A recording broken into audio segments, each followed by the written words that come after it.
nous argumentons. Donc, je pense que les procès-verbaux sont une éventualité factuelle de prouver effectivement la situation de fraude. Tout à l'heure, mon aîné, Tanguy, a relevé un point important. Quand j'ai écouté justement ce qu'il dénonce, ça m'a fait rire. Ça m'a fait rire parce que nous voyons de manière flagrante la volonté manifeste du ministère de l'Intérieur cachée derrière l'organisation, je sais pas, la commission de l'organisation électorale. En fait, c'est eux les principaux responsables de cette situation de la CENI. Parce que là, nous ne sommes plus dans le cadre d'abord des élections, nous sommes dans le cadre gouvernemental et de l'État. Donc, s'il y a des fausses cartes d'identité qui se baladent en République ivoirienne, je suis désolé. Ça, c'est les ministres de l'Intérieur cachés derrière la commission électorale qui ont joué à ce jeu malsain. On n'a même pas besoin de lire dans le tarot de Marseille pour savoir ça, c'est une évidence. Ouattara est en train de forcer et de monarchiser la fonction étatique et c'est une honte pour la Côte d'Ivoire. Maintenant, vous êtes invalidé. Et je vous pose la question de savoir, vous allez rester à pleurer sur votre sort et blâmer Madame Eivé qui essaie quand même d'aller se battre comme vous aviez voulu aller vous battre au front, sachant les éventualités qui sont évidentes. Et je suis d'accord avec vous. Madame Simone ne gagnera pas cette élection. C'est tellement évident. Ou bien on reste seulement à animer les panels. Sur cette question, je me mute et j'attends vos droits de réponse. Merci. Je peux avoir une motion parce qu'elle m'a mentionné tout à l'heure, donc je souhaiterais intervenir. Je vais parler un peu quand même. Non, elle m'a parlé, il faudrait que je parle, voilà, en premier, s'il vous plaît. Ok, madame. Il y a Philippe qui n'a pas encore parlé. Non, c'est pas un problème. Elle m'a mentionné, voilà pourquoi je vais répondre. J'ai un droit de réponse. Ok, madame, sauf pour votre respect, je voudrais vous dire que il faut apprendre à écouter. Faut pas apprendre à vouloir donner son point de vue coûte que coûte. C'est pas de ma faute parce que moi, je n'ai fait que dire, je n'ai fait que donner un message. Mais toi, tu as voulu coûte que coûte te jouer les avocates de madame Eivé Gbagbo. Ça n'engage que toi. Je dis, je te le concède parce que, voilà que, tu prends les choses, tu prends les paroles pour consolider certains argumentaires qui ne sont pas forcément vrais. Quand dans mon narratif de tout à l'heure, j'ai dit Madame Eivé Gbagbo est chercheur en Côte d'Ivoire. Je suis contemporaine de mon histoire. Madame Eivé Gbagbo est chercheur. C'est pas une personne lambda. C'est pas une personne, bon, comme ça, si je peux m'employer ainsi. En plus, elle a été l'épouse de l'ancien président de la Côte d'Ivoire, Monsieur Laurent Gbagbo. C'est une sachante. Cette dame nous a réunis à Figayo pour nous dire que un 4e mandat est anticonstitutionnel. Alors, il faudrait que nous nous battions contre ce mandat. Et elle a dit, sans la révision électorale, on ne peut pas aller aux élections. Donc, tu ne peux pas dire une chose et te dédire ainsi. Elle a même mentionné que ce pouvoir en place a envoyé des dozos dans les villes de l'Ouest cette année. Alors, nous devons aller jusqu'au bout. Non et absolument non à un 4e mandat. Elle a même critiqué le Conseil constitutionnel. Je n'ai rien contre la personne de Madame Eivé Gbagbo. Je dis, c'est selon le message, sa pensée, sa vision. Nous avons fait alliance à un moment donné, qui est le Cap Côte d'Ivoire. Mais tu ne peux pas venir nous dire ça et aujourd'hui venir nous dire que le Conseil constitutionnel a dit le droit. En ce moment, je peux me le permettre. Elle est malhonnête. Je ne dis pas parce que elle a été la femme de M. Laurent Gbagbo et qu'elle ne connaît rien. Je n'ai jamais dit ça. Mais bien au contraire, je dis que c'est parce qu'elle est une sachante. Nous sommes offusqués. Est-ce que tu m'as vu faire des choses, une analyse sur la personne de Mme Henriette Lagou? Non. Mais parce que Mme Eivé Gbagbo n'est pas quelqu'un comme Mme Henriette Lagou, c'est-à-dire c'est une personne, une personnalité de ce pays. Alors, elle ne peut pas nous dire quelque chose en moins de 3 mois et venir féliciter le Conseil constitutionnel qu'elle-même elle combattait il y a 3 mois de cela. qu'elle parte aux élections, qu'elle ne parte pas aux élections. D'abord, moi je dis, dans tous les cas, c'est pas moi qui dis, comme tu l'as dit tout à l'heure, on n'a pas besoin de lire dans les cartes, les tarots de Marseille pour savoir qu'elle ne peut même pas avoir même 0,001% de l'électorat ivoirien. Mais nous sommes en train de dire, elle est en train d'accompagner M. Alassane Ouattara dans cette forfaiture, dans ce mandat de trop, dans ce mandat anticonstitutionnel. Nous sommes en train de dire que cette femme est en train de mettre le peuple ivoirien à dos. Elle est en train de cautionner les Komé Bakari. Elle est en train de cautionner les déguerpissements anarchiques. Elle est en train de cautionner les personnes qui partent mourir sur les bateaux de fortune en mer. Elle est en train de cautionner les terres qui nous sont arrachées en longueur de journée. En disant que le Conseil constitutionnel a dit le droit. Je dis c'est faux. Elle est en train de dire parce qu'ils n'ont pas en quelque sorte retenu la candidature de M. Laurent Gbagbo. Elle est très contente. Alors, si on doit parler d'émotion, c'est elle. Parce qu'elle est en train de nous faire paraître son divorce avec M. Laurent Gbagbo. Donc, c'est devenu un combat personnel. Elle n'est pas en train de lutter pour la Côte d'Ivoire, mais elle est en train de lutter pour ses intérêts. Mais ils n'ont pas mis Laurent Gbagbo. Voilà sa satisfaction. En ce moment, qu'est-ce qu'elle fait des Ivoiriens aujourd'hui qui sont en train de souffrir sur leur terre? Alors, quand on parle de l'histoire de notre pays, nous ne sommes pas en train de faire une Madame Eyivé Babo bashing, mais nous sommes en train de dire ce qu'elle est en réalité, ce qu'elle nous a dit et ce qu'elle est en train de faire aujourd'hui. C'est ce que nous sommes en train de dénoncer. Alors, si tu dois te jouer l'avocate de Madame Gbagbo, je souhaiterais que tu te mettes bien à connaître l'histoire de la Côte d'Ivoire avant de te prononcer ainsi. Sinon, que tu sois l'avocate de Madame Gbagbo, ça ne me dérange en rien. Je parle de l'histoire de mon pays, qui est la Côte d'Ivoire, qu'on doit sauver. C'est tout. Merci. Je pose une question. Ok. Qu'on va Juste faire une question. pour ne pas rentrer. En fait, le débat n'est pas centré sur la personne de Madame Simone Eyivé. Vraiment, il faut que je tienne à préciser. D'abord, je te donne la parole, mais je veux dire que il faut qu'on reprécise ce pourquoi nous sommes sur le débat. C'est vrai que Madame Simone Eyivé, bien évidemment, est acteur de ce qui se passe en ce moment. Et vu ses sorties, c'est clair que en parlant de la situation, on va forcément donner un avis sur elle, mais elle n'est pas l'objet du débat d'Anna. Donc, je vais te permettre de répondre dans le virage, mais vraiment, il faut que ce soit très court pour la passer à autre chose. Une question. Donc, je veux comprendre en fait, ma sœur, c'est quoi, ma question est de savoir, puisque vous êtes invalidé, ok, vous avez tous voulu aller à la même élection, mais vous, malheureusement, par le Conseil constitutionnel, vous êtes invalidé. Donc, qu'est-ce que Madame Eyivé devait faire puisque vous êtes invalidé? Je ne parle pas de vous spécifiquement, je parle de M. Thiam, je ne sais pas, M. Assali aussi est invalidé finalement. Toutes ces personnes-là, puisque ces personnes-là sont invalidées, elles devaient faire quoi? Elles devaient aussi abandonner la course à l'élection. Virage, si tu permets, je vais répondre à ta place. Non, la question c'est pour elle, Yatanguy. C'est pas pour toi. La question c'est pour tout le monde. Non, c'est pour elle. Non, c'est pour tout le monde la question. Voilà, c'est pour tout le monde. Non, je vais répondre parce que, si elle me permet, parce que...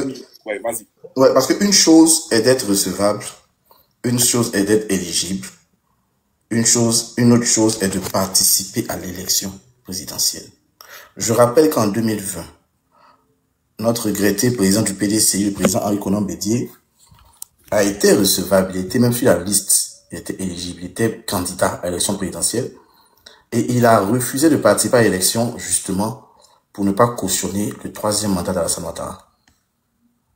Donc, il y a vraiment un écart entre être candidat à l'élection présidentielle et participer, bien sûr, à cette élection. Qu'est-ce qu'elle devait faire? Elle devait abandonner sa candidature, c'est ça? Non. Elle peut candidater.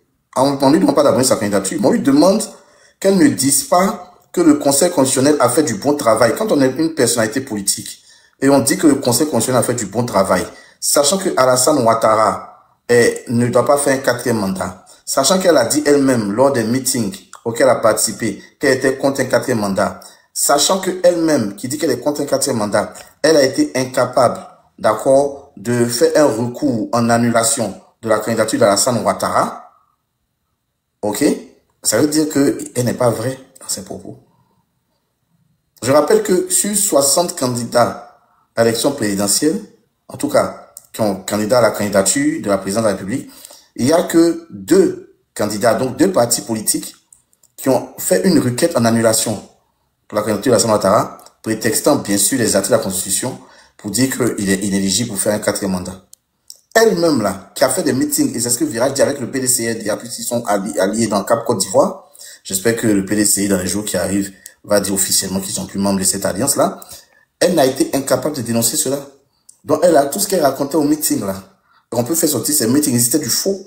Puisqu'en face de la justice, donc d'une cour compétente, tu es incapable de dénoncer cela. Et mieux, cette cour qui valide la candidature d'Alassane Ouattara qui est illégale et illégitime, tu viens dire que la cour a dit le droit. Il y a un problème. On a un problème de régularité dans ses propos. Donc je pense que c'est ce que le Virage vient dénoncer. Après, elle est libre de candidater. Non, il ne demande pas d'arrêter sa candidature. Comme Maître Habib l'a dit aujourd'hui, les Ivoiriens voient, les Ivoiriens regardent, les Ivoiriens analysent.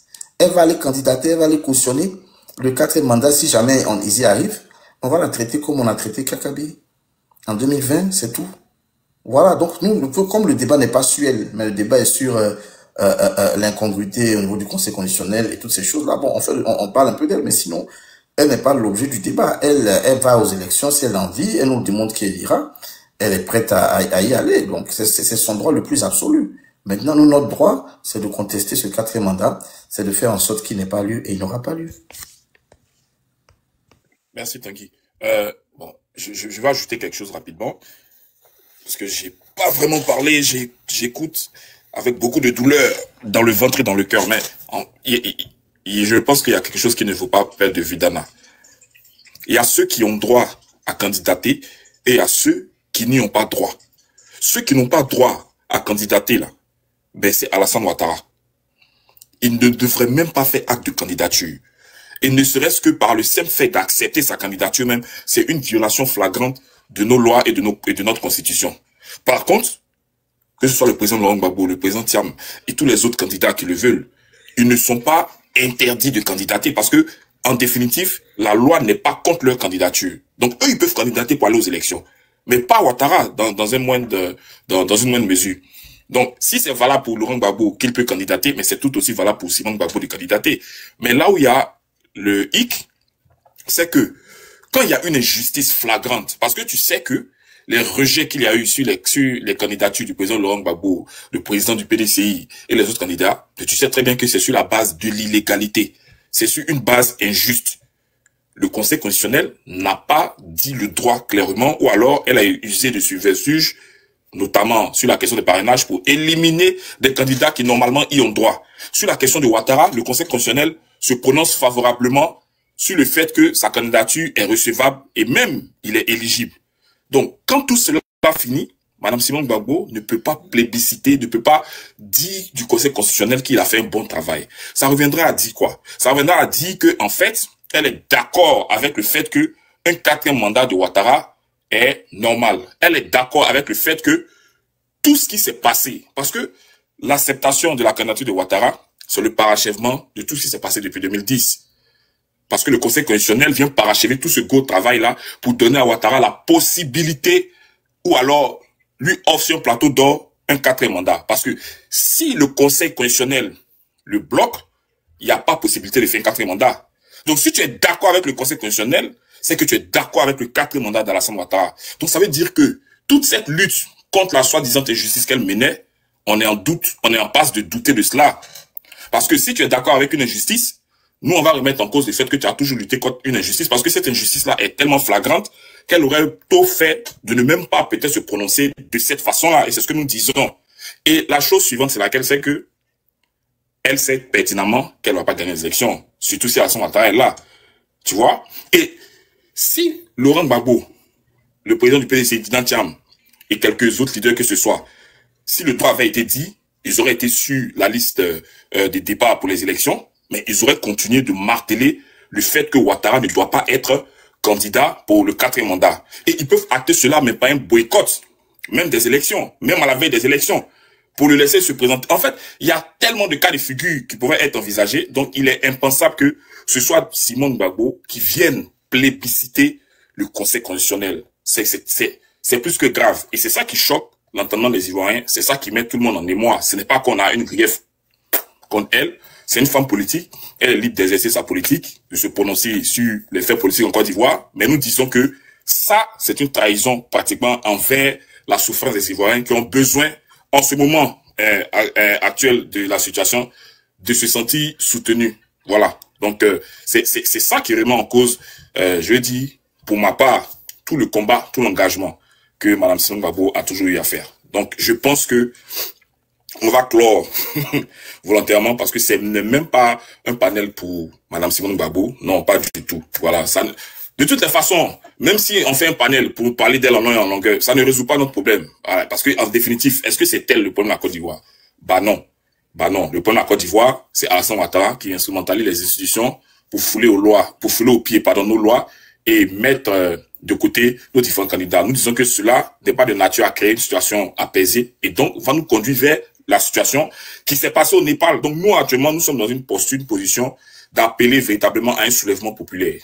C'est cela en fait. Il faut occuper véritablement tous les espaces en Côte d'Ivoire. Il faut paralyser le pays clairement. Voilà, parce que dans une situation pareille, il n'y aura pas d'autre alternative. Et c'est pour ça que le communiqué du PDCI l'a dit. Le RDR a donné dos à la dernière solution pacifique pour passer, je vais pas paraphraser ce qu'on dit, pour créer une alternative pacifique. Ben, le RDR a donné dos à cette solution-là. Donc, quelle est la solution qui nous reste, bien évidemment? Je pense que c'est ce que nous sommes en train de faire, nous sommes en train de dire ici. Il faut d'abord faire l'état des lieux. Il faut d'abord constater que le Conseil constitutionnel s'est rendu complice, voilà, d'un fait de déni de justice, s'est rendu complice du quatrième de Ouattara. Et une fois que on fait l'état des lieux et tout ça, les Ivoiriens vont tirer toutes les conséquences de ça. Voilà ce qu'on est en train de dire, en fait. Si tu veux, tu as 1 minute pour parachever tout ce qu'on a dit, et puis je vais passer la parole enfin à Équilibre, qui, je sais, bouillonne là où il est.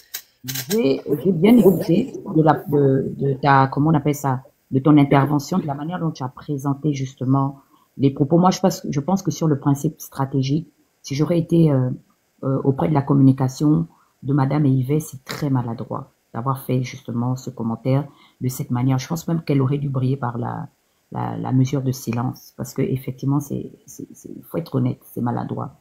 Mais est-ce que faut-il remettre en cause tout ce qu'elle a donné à la Côte d'Ivoire ou par rapport au choix qu'elle fait aujourd'hui? Je ne pense pas. Est humaine. Moi, je pense même pas que c'est une erreur. Je pense que, vous savez, les femmes, généralement, on met les organes, comme on dit. Là, c'est l'émotion qui parle, c'est la frustration de beaucoup de choses, des combats, des humiliations, des défaites. Donc, pour ça, je pense qu'on devrait lui accorder les circonstances atténuantes. Et vraiment, moi, je suis honnête, c'est très maladroit, ce commentaire. Donc, sur ce, vraiment, je suis d'accord avec vous. Merci. Merci, Dana. Merci. C'est pour ça que j'aime, parce que tu fais preuve d'une honnêteté intellectuelle. On a toujours débattu ensemble par le passé, quoique n'étant jamais d'accord, mais l'objectivité a toujours prévalu. Voilà. Et c'est ça, véritablement, la grandeur de ceux qui débattent. Voilà. C'est d'être honnête intellectuellement. Et tu l'es. C'est pour ça que moi, je te permets toujours, en tout cas, c'est pas toujours que tu fais ce panel, mais j'ai toujours plaisir à t'écouter et à même monter ces panels par moment. Parce que tu sais faire preuve d'une grande probité morale et d'une grande honnêteté intellectuelle. Pas parce que ce que tu dis me satisfait, pas du tout. Mais tu sais reconnaître quand il a lieu de reconnaître et tu sais défendre aussi tes points de vue quand il a lieu de les défendre. Merci de rester avec moi sur le panel. Ça me fait grandement plaisir de te recevoir, comme tu le sais très bien. Équilibre. Sinon, je sais que le panel va chauffer. Ok. Équilibré. Il était dit, le panel serait équilibré. En fait, moi, je vais dire...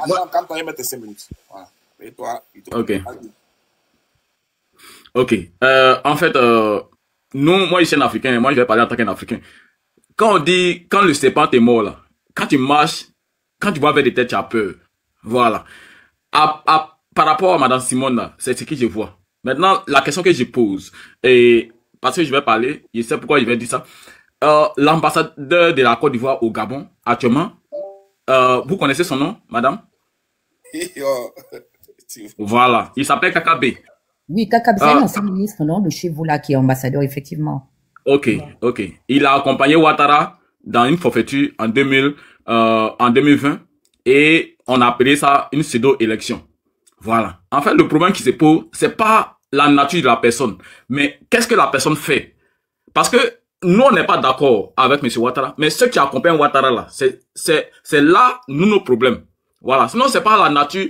Elle a mené des combats. Oui, mais tu peux mener un combat. Et puis aussi, il y a d'autres qui peuvent prendre le combat au coup, en tout cas, en vue. Mais genre, c'est seulement, dans la posture dans laquelle nous sommes aujourd'hui en Côte d'Ivoire, on n'a pas besoin des personnes qui doivent accompagner Ouattara dans sa forfaiture. Parce que là, le problème c'est quoi? Même, il a vu ça. Et puis, après, il a dit ça à mes grands frères, en CP, truc. Actuellement, on s'est gâté. Voilà. À Port-Bouil, là. Les gars voulaient finir avec cette histoire-là. Même à Yopougon hier.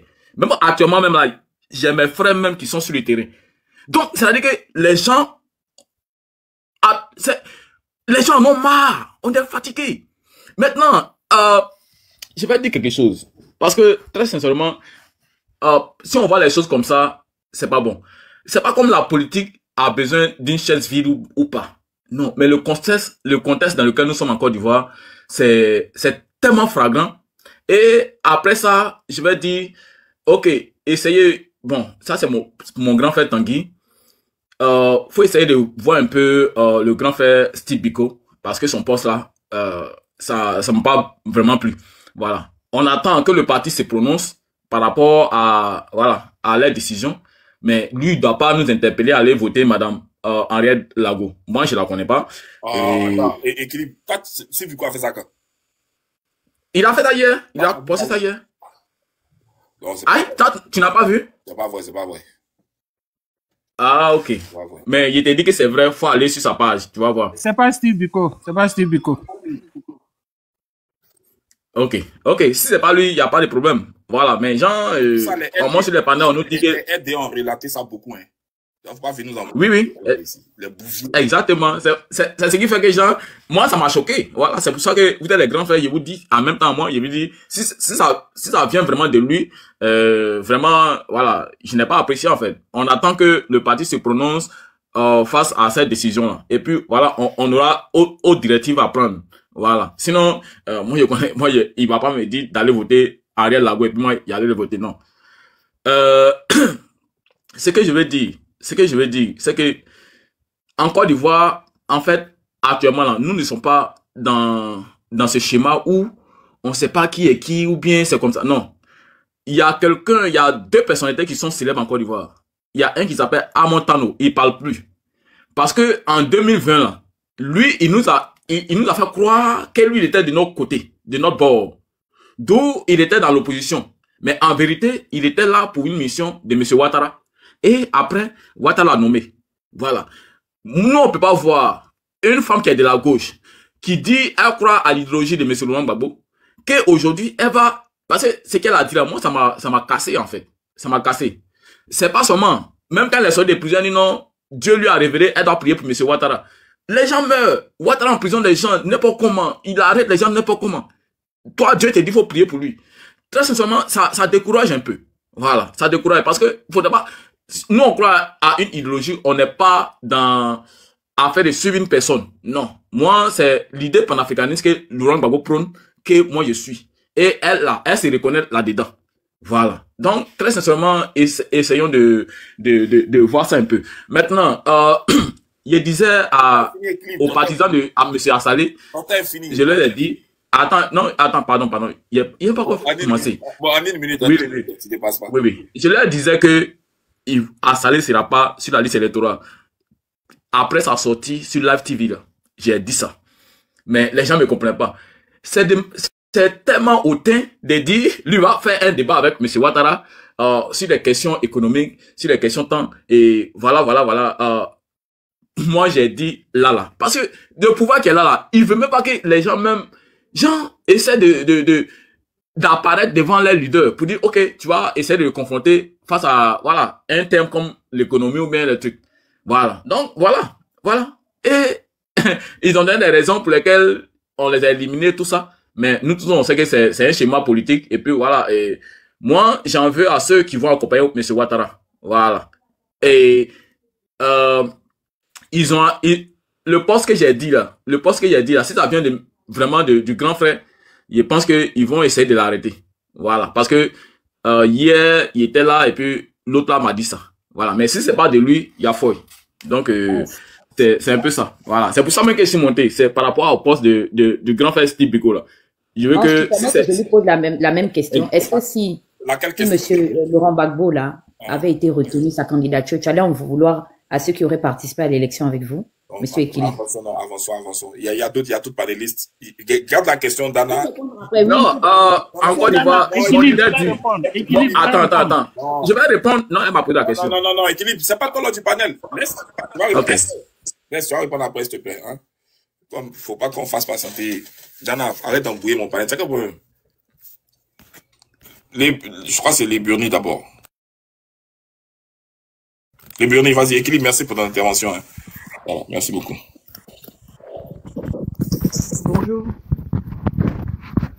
Bonjour Hans, je voudrais saluer tous ceux qui sont sur le panel. Tanguy, Aigle, Dana, Le Virage, Équilibre, Pince. Merci de me donner la parole. Il s'agit de la Côte d'Ivoire. C'est l'avenir, la vie et le destin d'une nation. Il faut être sérieux quand on parle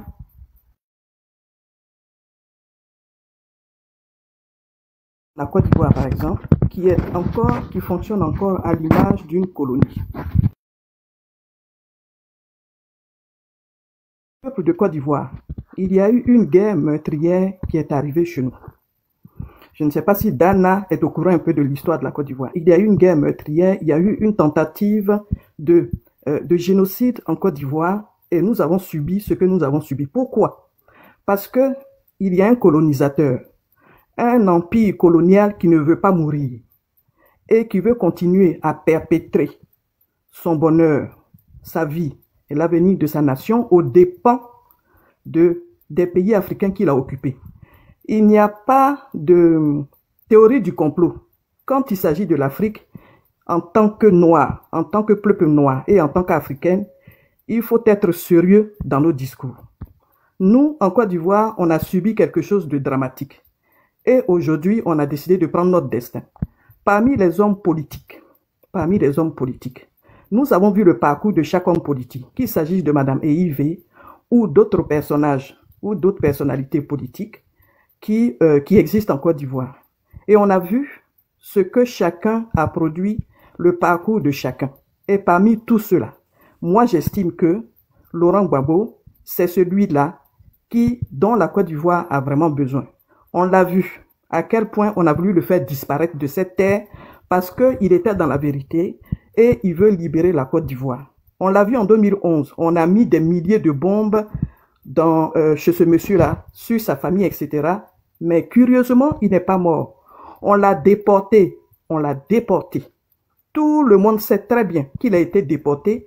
C'était une deuxième tentative de le faire disparaître. Et puis, les ancêtres n'ont pas voulu. Et puis, il est rentré pour achever sa mission de libération de la Côte d'Ivoire. Madame, moi, je ne sais pas au Gabon comment vous fonctionnez, mais le Gabon est aussi une colonie de la Côte d'Ivoire. Le monsieur qui est là aujourd'hui, Olingui, bon, Dieu merci, il pense un peu aux Gabonais. Mais il n'est pas encore sorti de l'escarcelle de la colonisation, honnêtement. Donc, je peux tout à fait comprendre un peu l'orientation de votre discours. Oui, mais Gbagbo Laurent, c'est pas parce qu'il n'a pas été invité à cette élection et que Simone, etc., etc. Nous savons très bien qui suivre, c'est un enjeu. Ce qui se passe en Côte d'Ivoire. L'enjeu, c'est de libérer la Côte d'Ivoire définitivement de la colonisation. Je ne sais pas si vous comprenez ça. Pour nous, c'est un enjeu. Moi, je ne sais pas au Gabon comment vous faites votre politique là-bas, mais nous, en Côte d'Ivoire, nous avons décidé, comme certains pays de l'AES, d'en terminer, d'en finir avec cette oppression et cette prédation des territoires africains. Voilà. Et désormais, notre destin, nous sommes déterminés, nous allons prendre nos responsabilités pour nous sortir des esclaves, des serviteurs et des gouverneurs. L'Afrique ne veut plus de tous ces gens-là. Vous comprenez?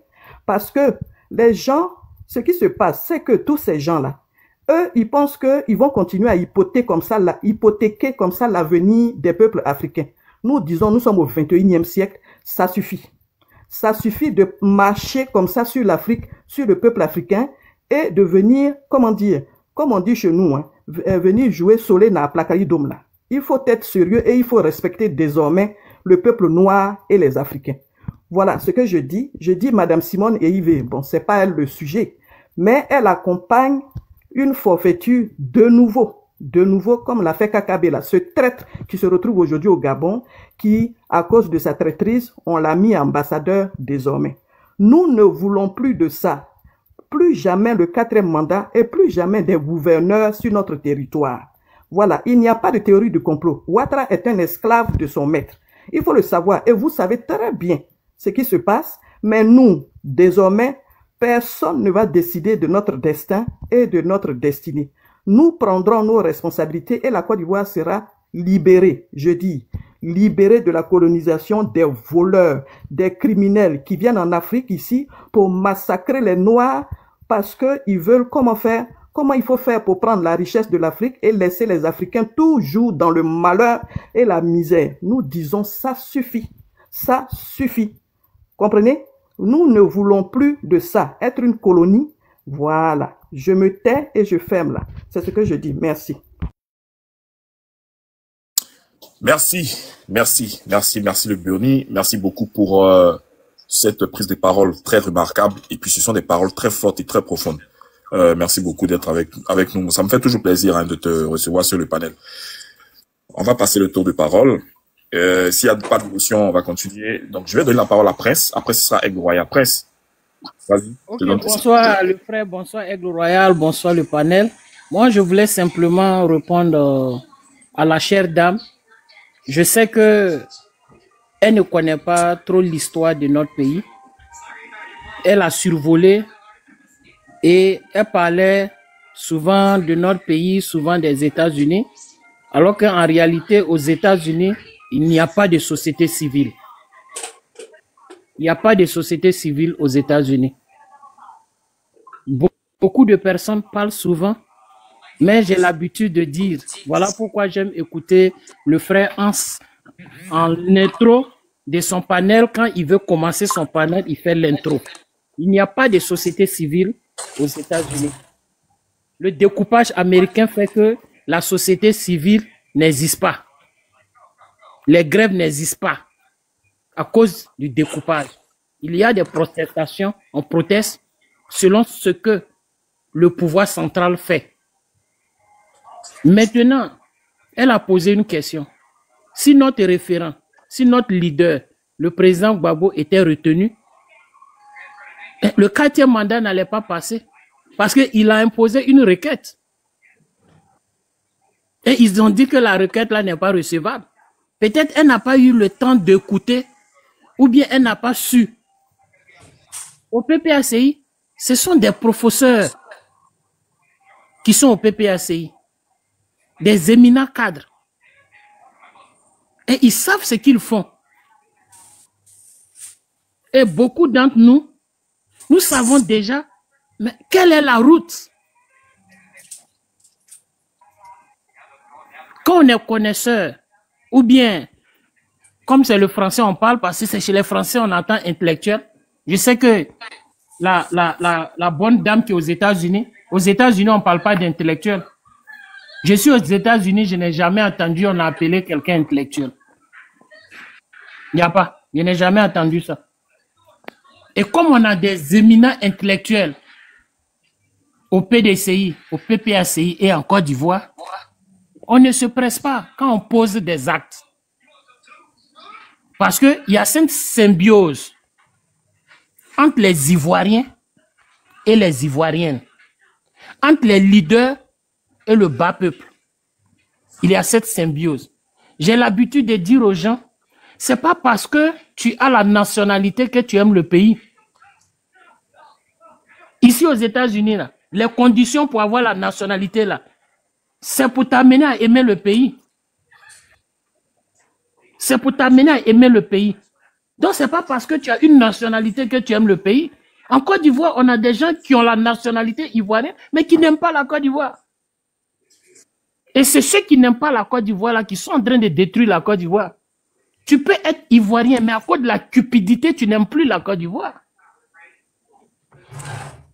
Donc, si le président Gbagbo était retenu, si le président Thiam était retenu, si le président Afi Nguessan était retenu, mais il y avait toujours cette condition qui est là. Ouattara ne peut pas être candidat.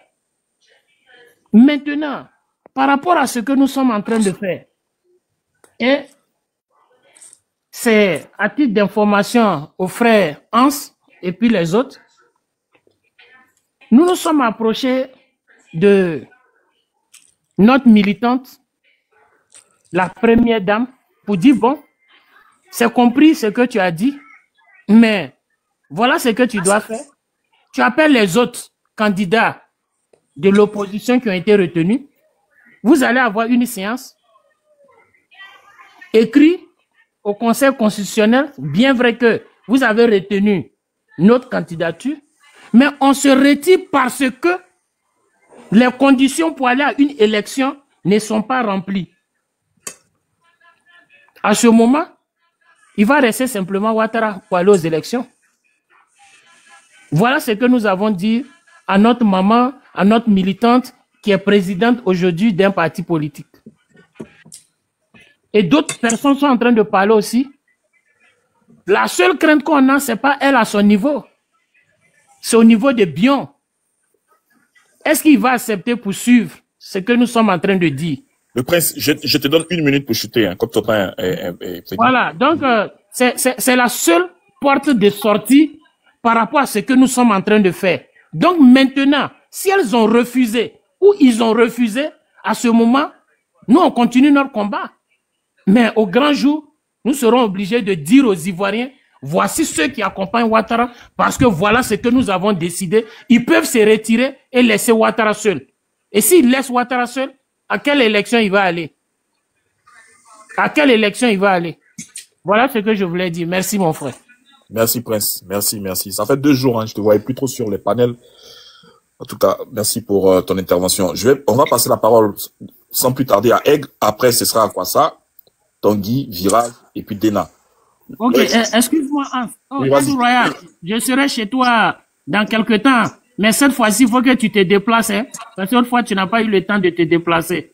Je suis invité encore, donc bientôt tu vas me voir. Merci. Ok. Aigre Royal, vas-y, pour 5 minutes. D'accord. Merci. Le grand prince, sois salué depuis ta position équilibre, le visage, à quoi ça, le Bernie. Merci maman pour ta brève intervention. Dana et Tanguy, et je salue mon grand frère Hans. Sois salué depuis ta position. Merci. Au fait, en prélude, je vais dire quelque chose. C'est pas parce que Gbagbo n'est pas retenu qu'on dit qu'il n'y aura pas de 4 mandats.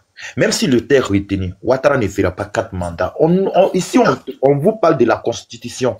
On vous parle de respect. On vous parle d'un pays de droit. Et quand vous écoutez les RDS sur les plateaux, ils disent que nous sommes dans un pays de droit.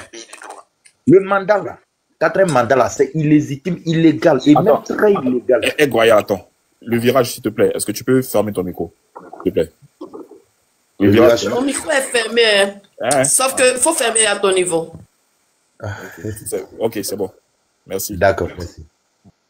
Parce que même si le président Laurent Gbagbo était candidat et que Thiam était candidat et qu'ils avaient mis, c'est-à-dire Soro Guillaume, Ouattara là, lui seulement, tout le monde peut être candidat, mais sauf lui au fait, en réalité. C'est ce que vous devrez retenir. Parce que la Constitution le lui interdit et même il est très illégal. Le truc est là, c'est quoi? Actuellement, moi, sincèrement dit, parce que si vous avez remarqué quelque chose, les semaines passées, sur le plateau de NCI 360, Ati Banga a dit quelque chose que j'ai toujours révélé sur les panels. Il disait ceci. Il y a 2 types d'opposition en Côte d'Ivoire. L'opposition soumise et l'opposition radicale. Et aujourd'hui, quand on t'explique le fait qu'il y ait des personnes qui aient condamné le 3e mandat et aujourd'hui qui applaudissent le 4e mandat, c'est que... Donne-moi une seconde.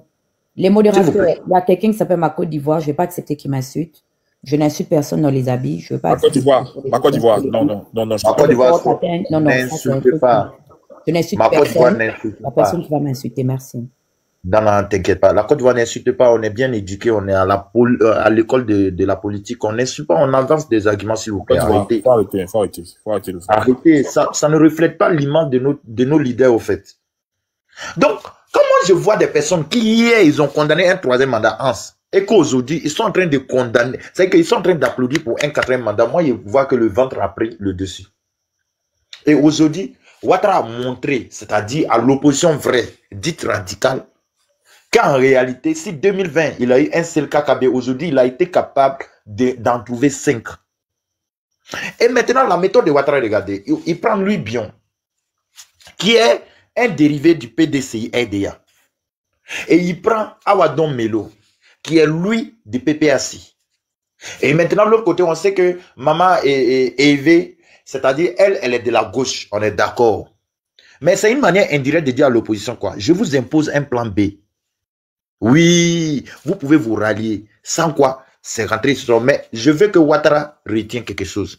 Hier, lorsqu'il a, c'est que c'était son tour en 2000. Le Parisien, et comment dire, l'interview qu'il a donné aux Parisiens, il a discrédité la Cour constitutionnelle. Et les moutons qui essaient de nous faire comprendre aujourd'hui que les décisions de la Cour constitutionnelle est au-dessus de tous. Mais laissez-moi vous dire les moutons. La Cour constitutionnelle, là, elle n'est pas au-dessus de la Constitution. Parce qu'elle-même, elle viole la Constitution, ce qui n'est pas normal.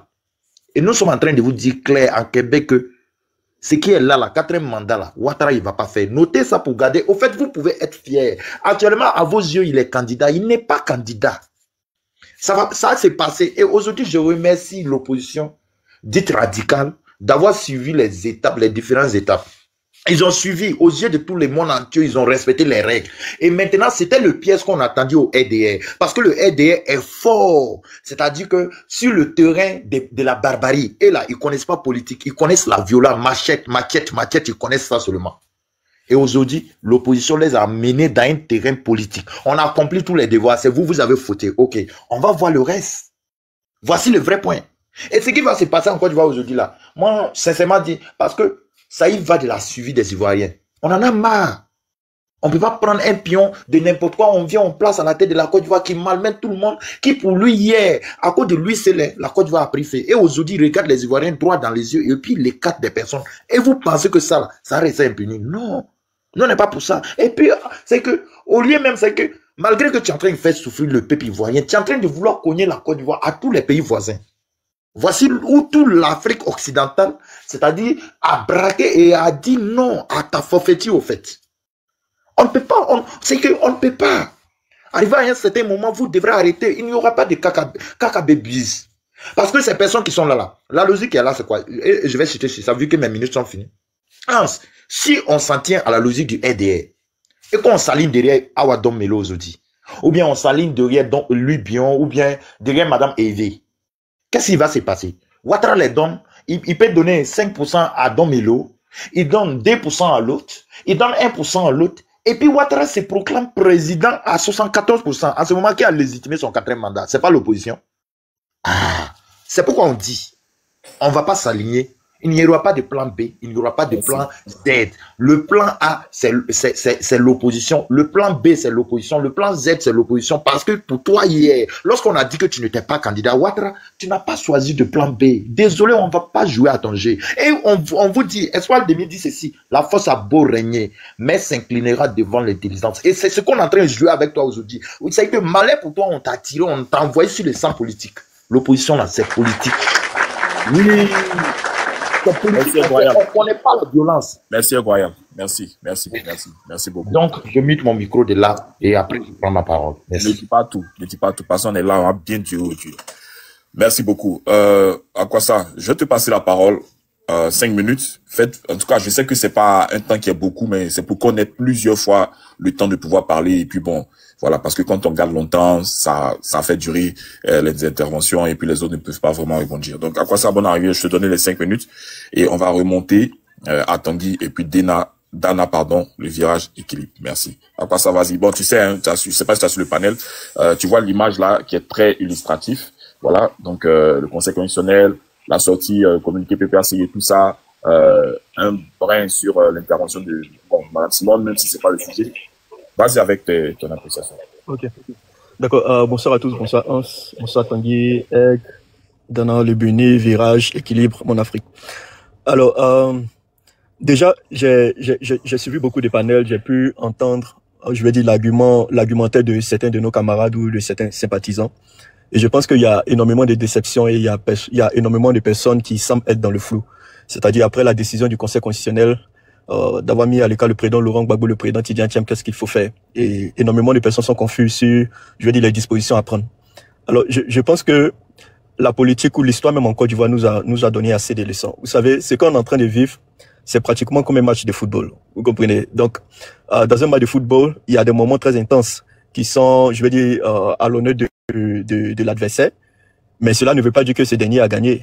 Donc, c'est vrai que jusqu'à actuellement ou présentement, on a le sentiment, ou certains peuvent avoir le sentiment qu'en mettant l'écart, le président Laurent Gbagbo, le président Tidjane Thiam et en gardant certains candidats de l'opposition, je veux dire, le boulevard est ouvert pour le président Alassane Ouattara de faire un 4e mandat, mais rien n'est encore gagné. Parce que comme le président exécutif du PPAC, il a dit aujourd'hui, le professeur Dano Dédié, on a encore le temps. C'est vrai qu'on n'a pas assez de temps, mais je veux dire, beaucoup de choses peuvent se passer même en une journée. Beaucoup de choses peuvent se passer même en une heure. Donc je veux dire, ce n'est pas lieu d'être désespéré, ce n'est pas le lieu d'être abattu et tout ça, parce que je me dis que c'est maintenant que les choses sérieuses commencent et que chacun de nous doit s'armer de combat, je veux dire de courage et tout, pour pouvoir faire face à ce qui est en train de se passer. Maintenant, par rapport aux propos de Mme Simone et Yves Gbagbo, moi je l'ai toujours dit, hein, actuellement nous sommes dans pour l'opposition dite soumise, cette opposition là est dans un combat de positionnement, tu vois. En fait, ils sont en train de discuter l'après Gbagbo. Donc c'est ce qui est en train de se passer, parce que lorsque vous entendez Mme Simone et Yves Gbagbo, pour qui j'ai énormément de respect, j'aime pas trop parler d'elle, mais lorsque vous l'entendez qu'elle parle de victoire, mais c'est victoire contre qui? Parce que lorsqu'on va à une élection, c'est pour la gagner. Donc, à ce que je sache, les élections n'ont pas encore eu lieu. Elle n'est pas encore sortie vainqueur, je vais dire, face au président Alassane Ouattara. Donc, c'est quelle victoire actuellement qu'on pourrait célébrer? Or, ce que moi j'observe, c'est que Mme Simone et Yves Gbagbo, avec la CAPSI et autres, ils ont eu à mener énormément de démarches afin de pouvoir emmener le pouvoir en place pour pouvoir discuter et avoir un cadre électoral assez propice pour toute l'opposition. Alors, si mettre tout ça de côté et venir applaudir, je veux dire, le Conseil constitutionnel par rapport à la décision qu'elle vient de prendre et dire que c'est une décision formidable et que c'est un bon travail, ça veut dire le fait d'avoir mis à l'écart le président Laurent Gbagbo, ça a été un excellent travail. Le président Tidjane Thiam, ça a été un excellent travail. Le président Afin N'Guessan, ça a été un excellent travail. Donc, le Conseil constitutionnel a tellement bien travaillé qu'il n'y a pas de reproches à faire. Ce qui me dérange un peu encore, c'est que c'est une dame de la gauche. Or, on sait que le principe de la gauche, pour la gauche progressiste, c'est de lutter contre l'injustice. Donc, en disant que le Conseil constitutionnel a fait du bon travail, ce travail-là qui a consisté à mettre à l'écart certains membres de l'opposition, automatiquement, ça veut dire, elle fout au pied, en fait, je veux dire, ce principe-là qui a toujours catégorisé la gauche, qui est de lutter contre l'injustice sociale. Donc, c'est un peu étonnant tout ce qui est en train de se faire. Et bon, après, il n'y a pas de surprise. Je pense que c'est de bonnes guerres, parce que pour moi, je me dis, c'est en train de nous ouvrir les yeux, parce que jusque-là, énormément de personnes dans l'opposition mettaient tout sur le président Laurent Gbagbo. C'est le président Laurent Gbagbo qui ne veut pas que l'opposition avance. C'est le président Laurent Gbagbo qui essaie de mettre les gens en arrière, tout ça. Et aujourd'hui, je crois que les écarts sont en train de tomber et chacun de nous pourra mieux apprécier de tout ce qui est en train de se faire. Donc, pour conclure un peu sur ça, je pense qu'il n'y a pas lieu de désespérer. Personnellement, moi-même, ça me fait rire, ça me fait rigoler. Et ça me met même plutôt encore en confiance quant à la démarche du président Laurent Gbagbo. Et comme il l'a dit, il n'aura pas de 4 mandats. Donc, le président Alassane Ouattara n'a pas encore prêté serment pour son 4e mandat. Il n'a pas encore été élu pour son 4e mandat. Donc, je pense que les gens ne devaient pas être désespérés. Et regardons comment les choses vont se passer tout en faisant confiance, je veux dire, à la démarche du président Laurent Gbagbo, mais également à ses partis qui sont membres du Front commun. Donc, c'est ce que j'avais à dire pour respecter le temps. Merci. Merci à Kwassa. Merci, intervention très brève, mais très pertinente. Donc, on va refaire le tour. Tanguy, j'espère que tu es là, hein. Mon boss, je suis là, pardon. Mais tu tombes, tu t'en vas, tu viens. Ça parle pas, ça parle 2 minutes, je suis là. Hein? Mon Afrique. Bon, vas-y, je te donne ton temps de parole. Chers panélistes, je suis très heureux d'être avec vous ce soir. Président Tanguy, on va se voir si jamais tu es dans la parage de peine, quoi. Mais ce qui me fatigue un peu avec mes frères PPACI, vous êtes trop intellectuels. Nous, ça nous fatigue. Le chemin qu'il nous a montré pour être président là, nous, on va emprunter ce chemin-là. C'est tout ce qui est dans ma tête. Et puis après, on va faire asseoir l'intellectualisme. Vous êtes en train de parler, Constitution, article 123. On l'a compris. Ça, là, on parle ça avec des gens qui sont là pour nous écouter. Depuis combien d'années on parle de Constitution en Côte d'Ivoire? Depuis combien d'années? Depuis combien d'années? Chaque fois, c'est, non, la 2e République, 3e République, Constitution dit, oui, vous voyez que ça nous abrutit un tout petit peu. Le monde avance. Pratiquement, les gens sont en train de créer des choses pour conquérir l'espace. Nous, on est encore dans l'article 23 de la Constitution, chef Camara, tout ça là, ça nous fatigue. Moi, ce que j'aimerais dire, si le président Gbagbo, c'est vrai, il s'est battu pour qu'on puisse avoir une démocratie. Il a ouvert le chantier. Maçon là, tu peux faire fondation. Et puis, tu ne vois pas la maison finie. Les cathédrales là, souvent, ça prend plus de 100 ans avant de finir. On le remercie pour cela. Mais ce qui va venir après, il n'a qu'à laisser, on va aller jusqu'au bout de ça. Parce que Ouattara pense qu'il a le monopole de la violence. Il est convaincu qu'il a le monopole pour nous traumatiser. Il est convaincu que lui, il a les microbes. Il est convaincu de tout ce que les émotions sont des gros perreux. Il suffit de faire sortir ces petits rebelles, ils vont nous mater. C'est tout ce qu'il pense. Parce que Ouattara sait qu'il joue sa survie. Tous nous le savions sur ce panel, que si le monsieur n'est plus au pouvoir, ce n'est même pas l'État de Côte d'Ivoire qui va le poursuivre. Les ONG de gauche à droite, les AMC, ils vont commencer à le traquer à la CPI. Il n'aura pas la paix du cœur. Donc sa survie là, c'est le 4e mandat. Donc vous le voyez en train d'ouvrir un jeu démocratique de vous à moi, intellectuellement parlant. Je ne crois pas en cela. Et pour finir, ce qui m'a écœuré un peu, c'est la posture de notre ex-première dame. Bon, là je comprends son goumet, c'est normal. Mais au-delà du goumet, il y a la vie des Ivoiriens, il y a l'avenir du pays. Toi, on dit que Gbagbo a fait du faux pour avoir parrainage.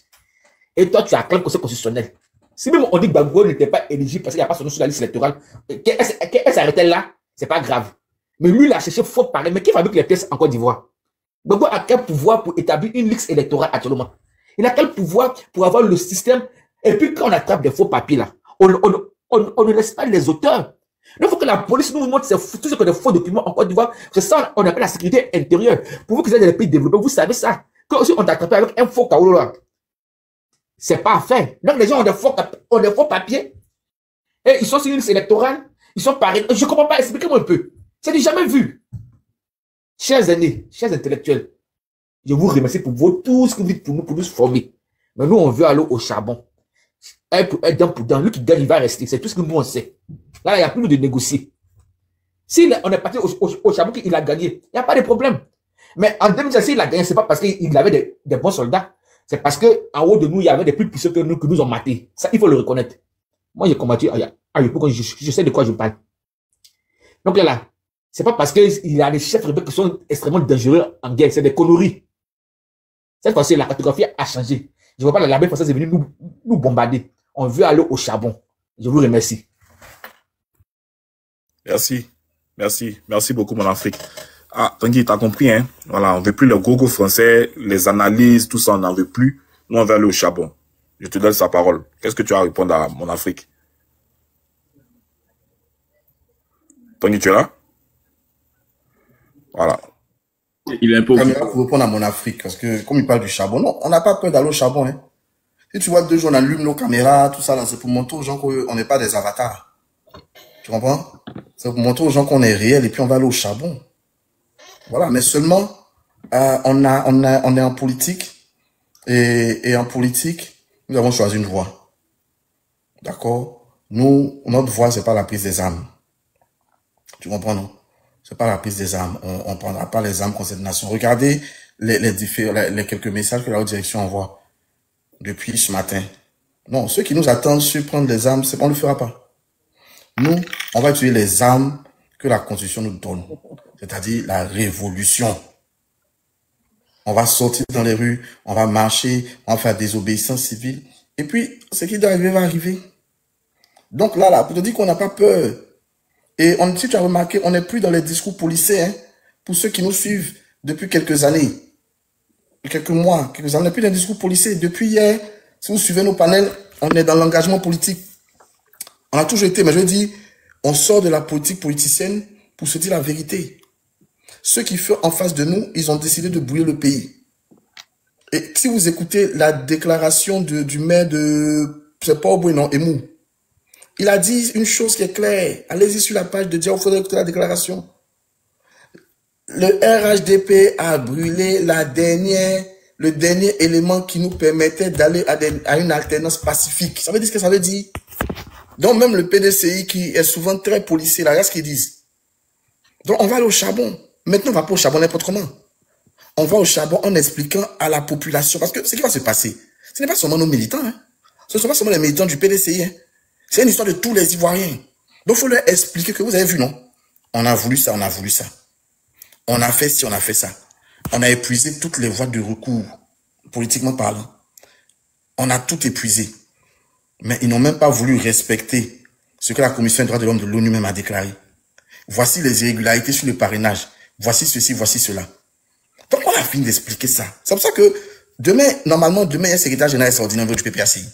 Vous avez vu que aujourd'hui, donc, ok, le volet politique est ressorti, juridique, pour dire, hey, voici ce qu'on a fait exactement. Voici les nombres de parrainages qu'on a déposés. Voici les erreurs de calcul qu'ils ont fait. Voici les méthodes, les fausses méthodes de calcul qu'ils ont employées.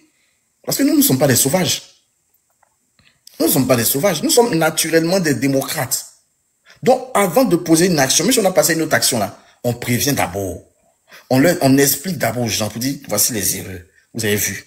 Vous ne dites rien. Vous êtes d'accord avec ça? Non, on n'est pas d'accord. On passe à l'étape suivante. C'est tout. On a dit que le 4e mandat là, ça n'aura pas lieu. Est-ce que ça demande un 4e mandat? On aura échoué si le 4e mandat a lieu. Alassane Ouattara prête serment. Et puis il dit que lui fait 4e mandat. Là, on aura échoué. Pour l'instant, on n'a pas encore échoué. Et on a dit aujourd'hui qu'en Côte d'Ivoire, là, le Conseil constitutionnel, là, leur décision, là, on peut faire un recours sur ça. Parce qu'en 2010, là, quand Yaoundé a dit que Gbagbo est président, ils ont refusé, ils nous ont bombardé, ils ont fait venir le même Yaoundé pour dire que c'est Alassane qui est président. Donc, c'est une jurisprudence. Ça veut dire qu'ils ont montré en Côte d'Ivoire que le Conseil constitutionnel peut se dédier. Donc, ils vont se dédier. Maintenant, est-ce qu'ils vont se dédier de gré ou de force? Nous savons tous qu'ils vont se dédier de force. Donc, nous irons dire qu'on va sortir pour marcher là. Ce n'est pas là, c'est démocratique. Et on va sortir, ça va se faire. On vous a dit qu'il y aurait un mot d'ordre. Le mot d'ordre, il va venir. Mais le mot d'ordre là, il n'allait pas venir juste. Le Conseil constitutionnel a dit, non, on n'est pas que des puis on sort. Ok. Non, il faut qu'on vous explique. Parce qu'ils ont ajouté un élément supplémentaire. Parce que ce qu'ils ont fait, ils ont dit que on n'a pas atteint les parrainages. Donc, le premier volet sur lequel on s'appuyait, où on savait qu'ils allaient faire ce qu'ils ont fait, c'était sur les différentes conditions de ne pas être sur la liste électorale, pourquoi parti par attaque, qu'on explique pendant des mois. Comme ils ont ajouté un nouvel élément, fallait qu'on vienne vous expliquer. Fallait qu'on vienne vous dire que ce qu'ils ont dit là, c'est pas vrai. Voilà ce qu'on a fait, voilà ce qu'on a déposé. Et Dieu m'a dit, comme on n'est pas seul, Assalé Temoko, avant nous, il a fait pour lui. Donc, si on a au moins 2 comme ça, vous allez voir que demain, Finguessan va sortir. Vous allez voir que certains partis, le PDCI va sortir pour donner son fichier et tout, pour dire, voici ce qu'on a fait, voici. Même 1 plus 1 égale à 2, là, ils ne savent pas faire. Donc, à partir de là, on vous explique le deuxième pilier d'élimination qu'ils ont pris. Donc, on est prêt. Donc, mon Afrique, ce qu'on doit faire, on va le faire. Sortir dans la rue, là, la révolution, là, c'est démocratique. Quand on n'est pas d'accord, on dit non. Et on n'est pas d'accord, on va dire non. Voilà, mais c'est pas le pouvoir en place qui nous donne notre agenda. Hein. C'est pas parce qu'ils ont sorti le 8 qu'ils ont sorti le 8 au soir. C'est pas parce qu'ils allaient sortir le 10 qu'ils ont sorti le 10 au soir. On est dans un intervalle. Monsieur le Président. Vas-y. Pour président, moi, je ne peux pas contredire ma base. Je ne suis pas plus politicien que le président Gbagbo. Ça, ce serait une insulte à sa personne. Nous, on n'est pas grand homme politique.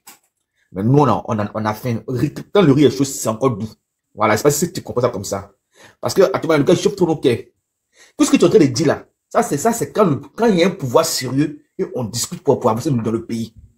Ça, c'est clair. Mais il faut que la révolution, là, ça puisse prendre forme vite. Pour ne pas qu'il puisse tuer ça dans l'œuf. En force d'expliquer, lui, il prend du temps, il évolue. Et là, comme il nous assure, quand tu dis le 10, on n'est pas, même si dans le métro, c'est dans le 8, je vois qu'on dit direct, ok, il n'y a pas de problème.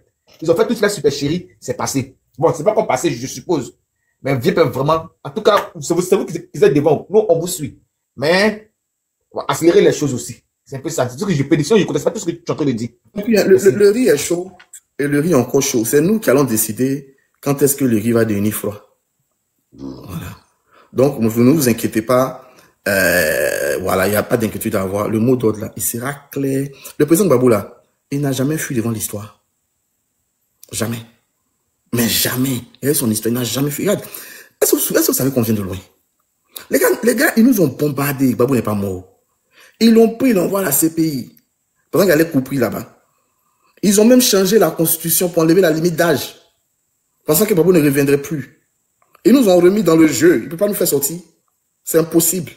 Et puis Dieu a ramené Gbagbo. Donc, on va gagner. On va gagner, mais seulement, on n'est pas seul dans ce monde. Il y a les gens qui nous regardent.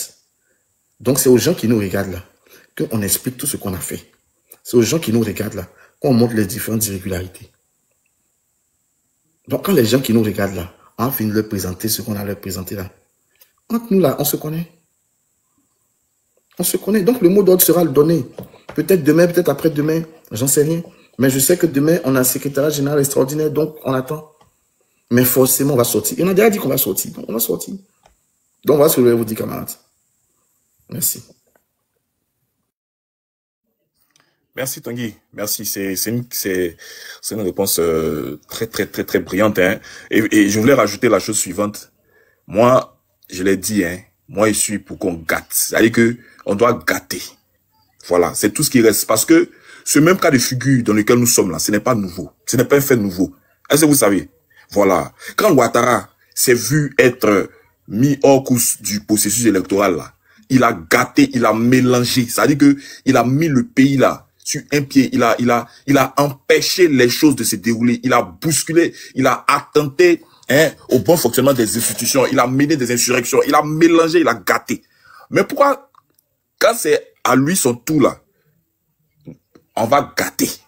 Voilà. Et moi, je comprends ce que Tanguy dit, parce que quand tu veux faire palabre là, tu viens expliquer d'abord pourquoi tu as fait palabre.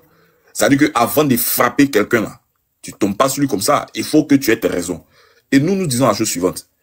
Ce que Ouattara est en train de faire là, il sera le seul responsable. Vous voyez le briquet qu'il a en main là, c'est le 4e mandat qu'il a. Et vous voyez la Côte d'Ivoire est en feu. Donc il faut que nous on ait toute notre raison. Parce que vous avez vu qu'en 2010, on a cherché à situer des responsabilités de tout ce qui s'est passé. C'est-à-dire que quand ce qui va arriver là, il y aura forcément un après-crise. Donc un après-crise là, il faut que les responsabilités soient situées.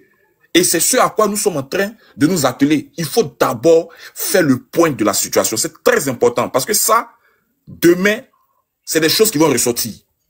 En fait, c'est ça. Quand on sait très bien qu'on a fait un dictateur, on sait que Ouattara, il ne croit pas à la politique, on sait que Ouattara, la démocratie, ça n'intéresse pas. On sait. Mais est-ce que c'est pour autant qu'on doit le suivre dans ce dans quoi il veut nous entraîner? Non. L'opposition a joué le rôle de la démocratie à fond. L'opposition est restée responsable. Devant tous les faits qui se sont déroulés, l'opposition avait toutes les raisons d'utiliser des moyens non conventionnels pour se faire entendre. On a démontré qu'on a une opposition très responsable, qui n'est pas cette opposition habituée à causer des dégâts. Parce qu'ils veulent faire croire que nous sommes des opposants qui appelons à des insurrections et tout ça. La marche du 9 est venue clouer le bec à tout le monde, même à la communauté internationale, pour dire des millions de personnes qui sont sorties. Il n'y a même pas eu une mouche qui a été égratignée. Ça veut dire quoi? Ça veut dire que nous savons ce que nous faisons et nous savons où nous allons. Demain, quand on finit de gâter là, et puis on dit qui a fait quoi là, on saura qui a fait quoi. Et ce ne sera pas à l'opposition de payer les pots cassés. Ce ne sera pas à l'opposition de venir répondre pour des faits qu'ils n'ont pas commis. Parce que en 2010, on a envoyé un innocent s'est fait juger à la CPI, alors que ce n'était pas lui qui était comptable, qui était coupable de tous ces faits-là. Donc, ce qui va arriver là va arriver. Moi, mon grand-père m'a dit, mais mon grand-père est très différent de l'autre bouvier que vous connaissez là. La danse qui vient vers toi là, faut pas te presser pour aller vers ça. Donc, forcément, ça va arriver. Mais je comprends que vraiment, je suis d'accord avec vous, c'est que le riz est chaud. Et quand le riz est chaud là, faut pas qu'il refroidisse trop, sinon il perd de sa saveur. Je vais passer. Si tu permets. Oui, vas-y, Tanguy. À quoi ça attend? Tanguy va parler. Une minute, si tu permets que je complète. Quand je dis les gens nous regardent, effectivement ça. La CPI nous regarde. Hein. Ils regardent toute la Côte d'Ivoire. Et comme on sait que ceux dans quoi on s'en va là, il va peut-être tirer sur les manifestants. Il va y avoir plein de choses qui vont se passer. C'est ce que, à quoi c'est là, c'est ce qu'on appelle aux États-Unis, we are building a case. On est en train de construire quelque chose, un cas. On est en train de réunir les preuves. On est en train de dire qu'on a prévenu, on a fait ci, on a fait ça, on a dit ça, on a dit ci. Ils ont fait ça, ils ont fait comme ça, voici on est arrivé. Donc ce qui va se passer là, c'est lui.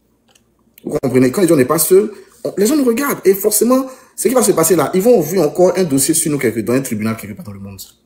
Mais cette fois-ci encore, il y a un dossier qui est ouvert, où nous on est partis, ils sont pas partis. Donc eux, ils ont un dossier derrière là-bas. Mais le dossier qui arrive là, on doit make sure que c'est eux seulement qui vont là-bas. Donc c'est ça. C'est ça qu'il s'agit. Et ça va se faire. Voilà. Et pour terminer, avant qu'Akwassa ne parle, je veux dire que Laurent Gbagbo là, c'est un historien. Remarquez la démarche du président Gbagbo depuis la crise. C'est parce qu'il est vrai. C'est un politicien vrai. Et c'est un grand historien qu'il a même pu se sortir de la CPI, du piège de la CPI. Parce qu'il connaît l'histoire. Donc il sait que il faut laisser des bonnes traces dans l'histoire. Et il sait que l'histoire, ce qui arrive là, le futur là, qui arrive dans une semaine, dans 2 semaines, dans 3 semaines là, ça fait partie de l'histoire de la Côte d'Ivoire. Donc il faut laisser des traces. Il faut que demain là, dans 5 ans, quelqu'un qui va analyser ce qui s'est passé, il va comprendre d'où on est parti pour arriver où on est arrivé. Donc voilà ce que je voulais dire à quoi ça va, s'il te plaît. Merci. Merci bien. Rapidement, vous savez, le président Laurent Gbagbo a fait sortir cette phrase. Je ne sais pas si vous en souvenez. Il a dit qu'il sait recevoir des coups, mais qu'il sait en donner également. Ça veut dire beaucoup de choses. Je vais prendre des exemples rapidement, mon affreux, pour que vous puissiez comprendre. C'est vrai, comme je l'ai dit, il y a beaucoup de personnes qui sont chaudes et gonflées à bloc. Mais vous savez, la réussite toujours d'une action là ne se situe pas dans, je vais dire, dans la position où ton adversaire t'attend. Regardez un peu même en Côte d'Ivoire. Pendant les élections de le RDS a demandé à ce que le RDS s'est opposé je vais dire à la mandature du président Laurent Gbagbo. Mais qui savait qu'un 19 septembre, il allait avoir un coup d'État? Oui, une tentative de coup d'État qui s'est maintenant tournée en rébellion. Qui savait qu'il allait avoir un coup d'État en 1999 contre le président Henri Konan Bédié? Qui savait même que la Russie allait attaquer l'Ukraine le 12 février? Pourtant, on savait qu'il y avait des actions qui se préparaient. Donc, ce que je vais te faire comprendre, c'est pas qu'on va utiliser les armes et autres. Mais ce que je suis en train de te dire, actuellement, le RHDP, l'adversaire qui est là, s'attend à ce qu'on saute maintenant. Et nous n'allons pas leur donner raison là où ils nous attendent actuellement, sinon ça serait trop leur faire cadeau. Raison pour laquelle le président Laurent Gbagbo a dit il sait en recevoir, mais il sait en donner.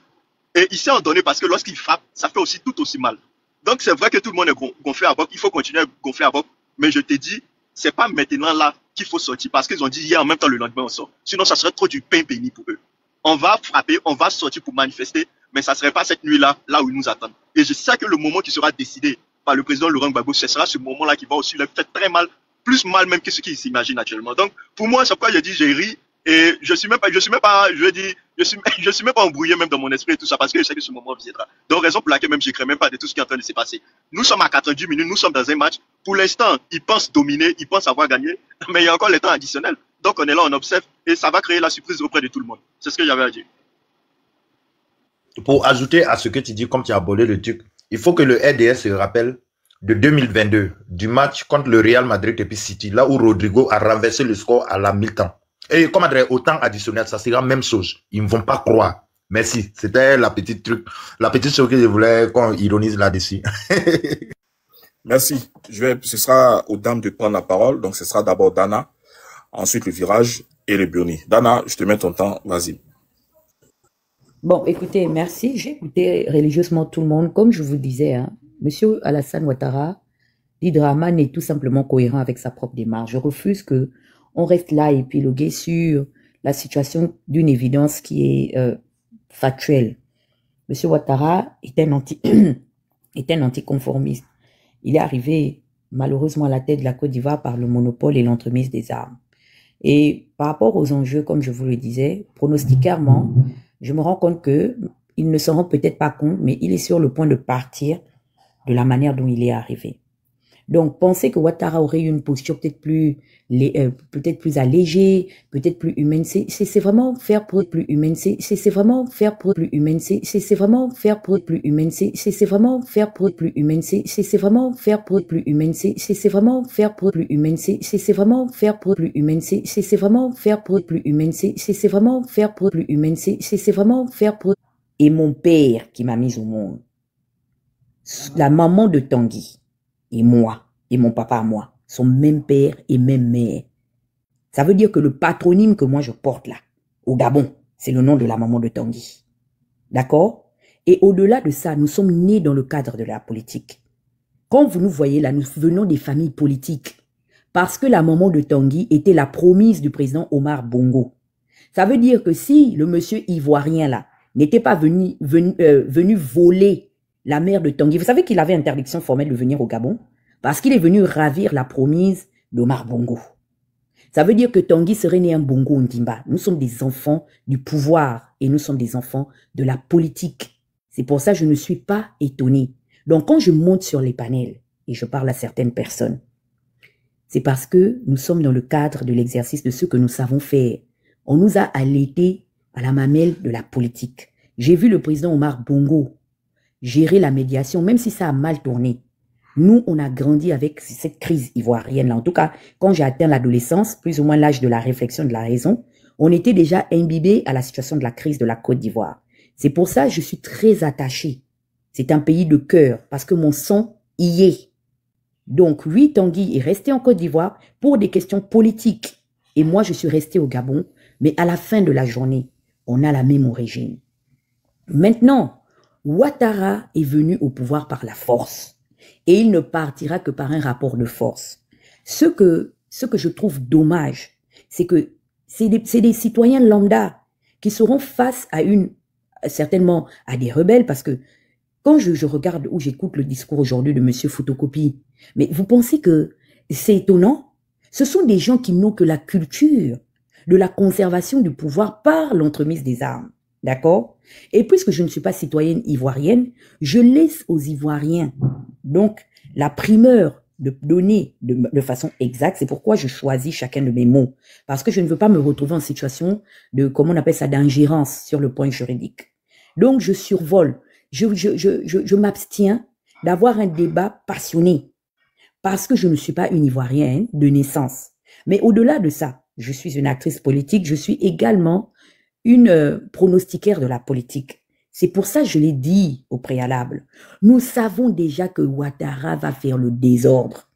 Qu'est-ce que les pères, les leaders comptent faire au moins pour préserver la sécurité des populations? Et c'est évident. Il est dans un principe de monarchisation de pouvoir. Pourquoi? Parce qu'il voit bien comment aujourd'hui en Afrique centrale, les plus vieilles dictatures y sont. Et lorsque la population essaie de revendiquer, qu'est-ce qui se passe? Les armées qui sont claniques, les armées qui sont régionalistes répondent par le rapport du bruit des armes. C'est dommage à le dire, mais c'est une évidence.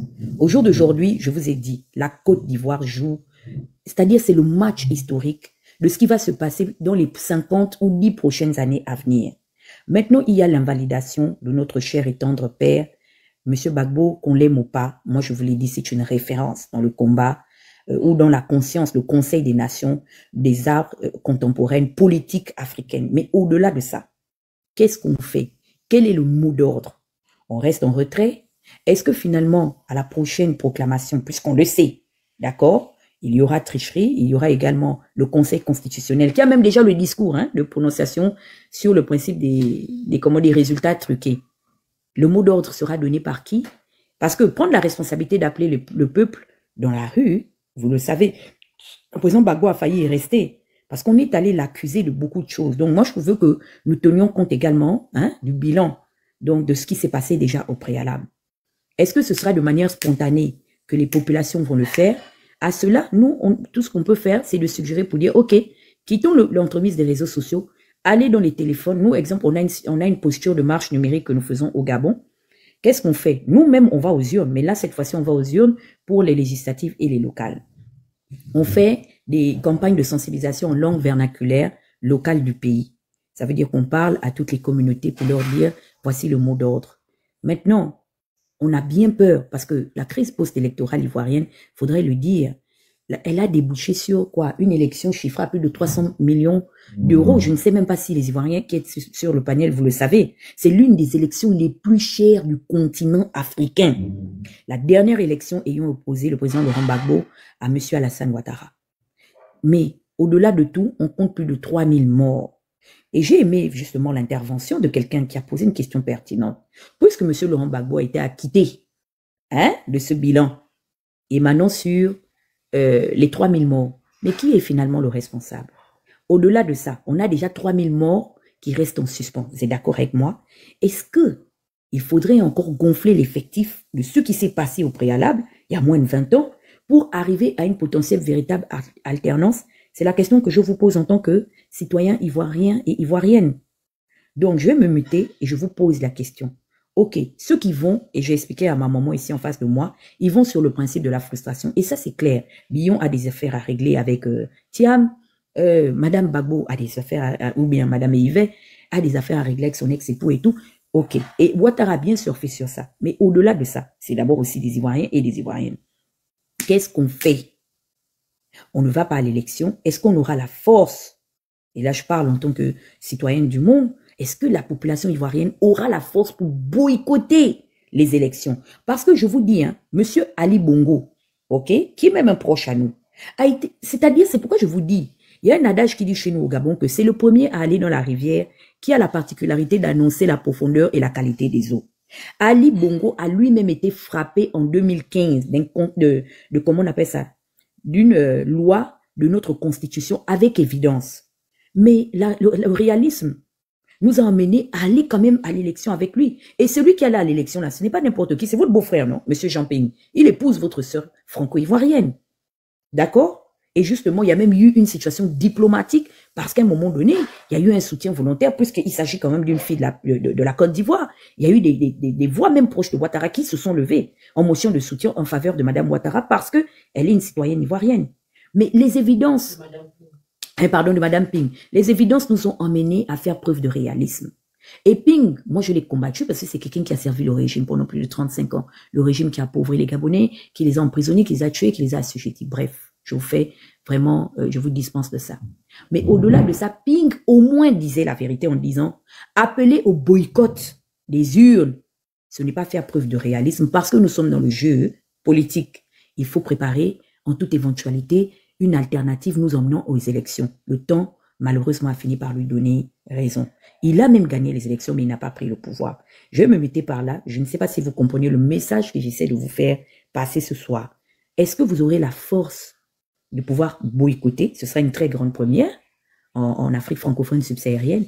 Mais au-delà de ça, si on se retrouve devant la réalité et l'éventualité qu'il faut aller aux élections, quelle est la posture et le mot d'ordre, vous, en tant que partisan de partis politiques, vous allez donner par rapport à ceux qui sont restés dans la liste électorale? Merci, je vous rends la parole. Moi, je pense que le boycott n'est pas une solution. En fait, ce qui se passe... S'il te plaît, c'est à mon tour de parler, s'il te plaît. Laisse je pense donner la parole, c'est encore mieux. J'ai dit les trois dames. J'ai dit Dana, le virage, et puis le Bioli. Après, on revient. Donc, vas-y, le virage, c'est à toi. Équilibre personne, s'il te plaît.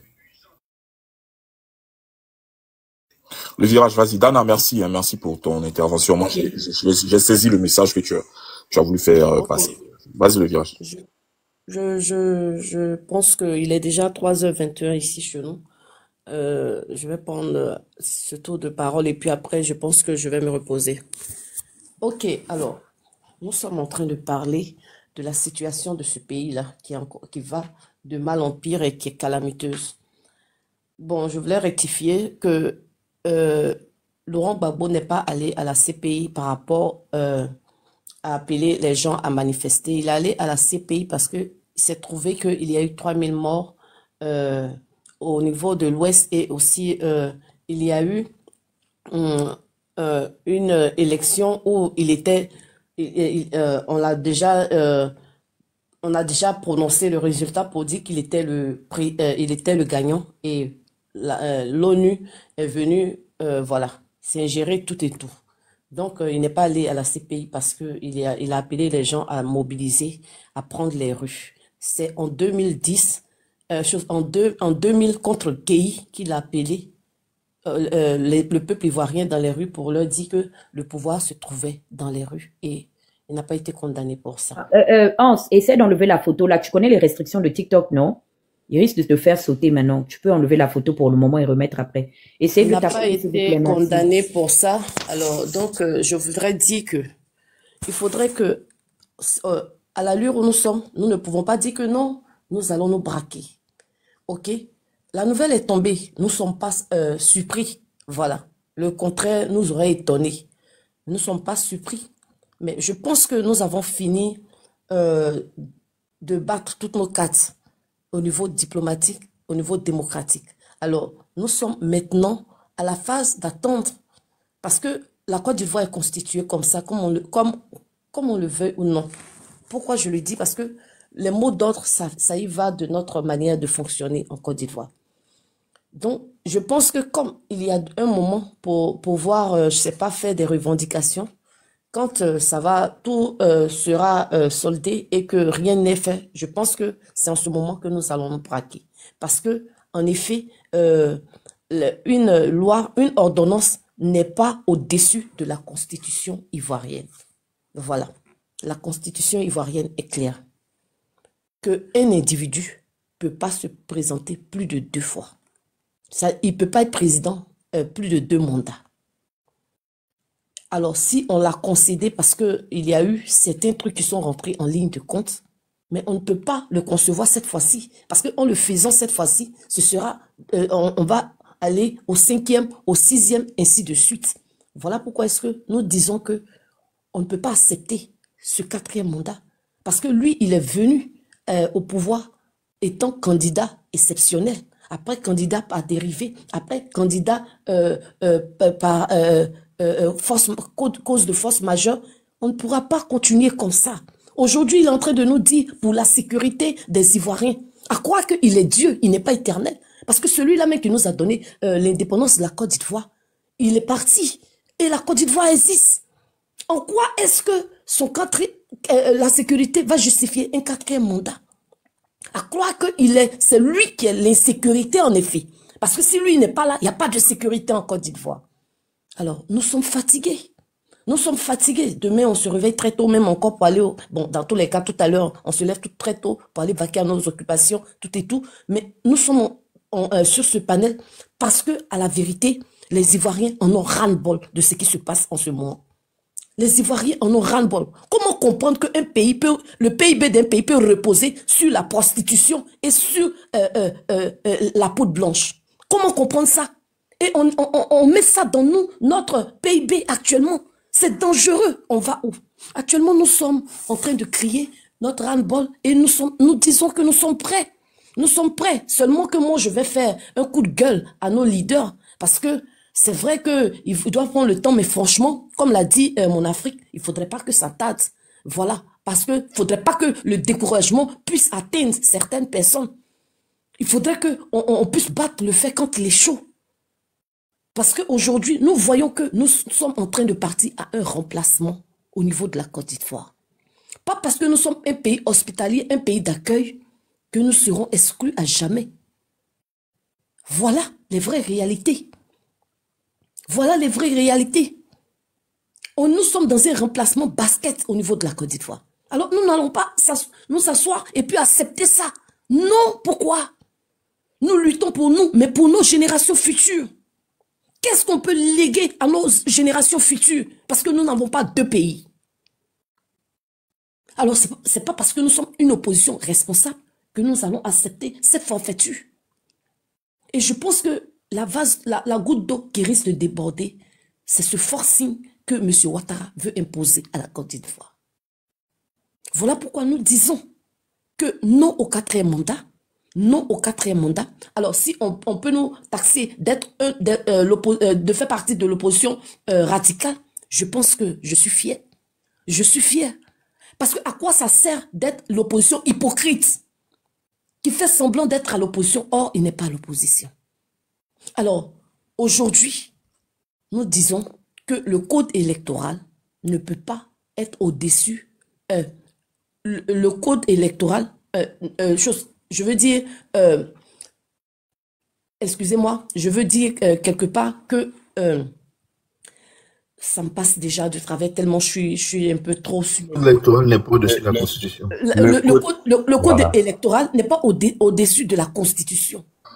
Le monsieur ne peut pas être dans sa chambre, prendre des décisions et venir nous imposer, pendant que la Constitution même qui est au-dessus du Conseil constitutionnel, on ne peut pas la lire. Mais si on ne doit pas respecter la Constitution en ce moment, il faut se dire qu'on n'est plus dans un état de droit. Nous ne sommes plus dans un état de droit. Nous ne crions pas parce qu'ils n'ont pas mis le nom forcément de Gbagbo ni de Thiam. Mais nous sommes en train de dire que ce monsieur nous a dit l'exclusion crée des problèmes dans le pays. Ce monsieur nous a dit qu'il ne pourra pas faire plus de 2 mandats. Il lui a demandé d'abord 5 ans. Mais aujourd'hui, nous sommes où? Et nous partons vers un régime parlementaire.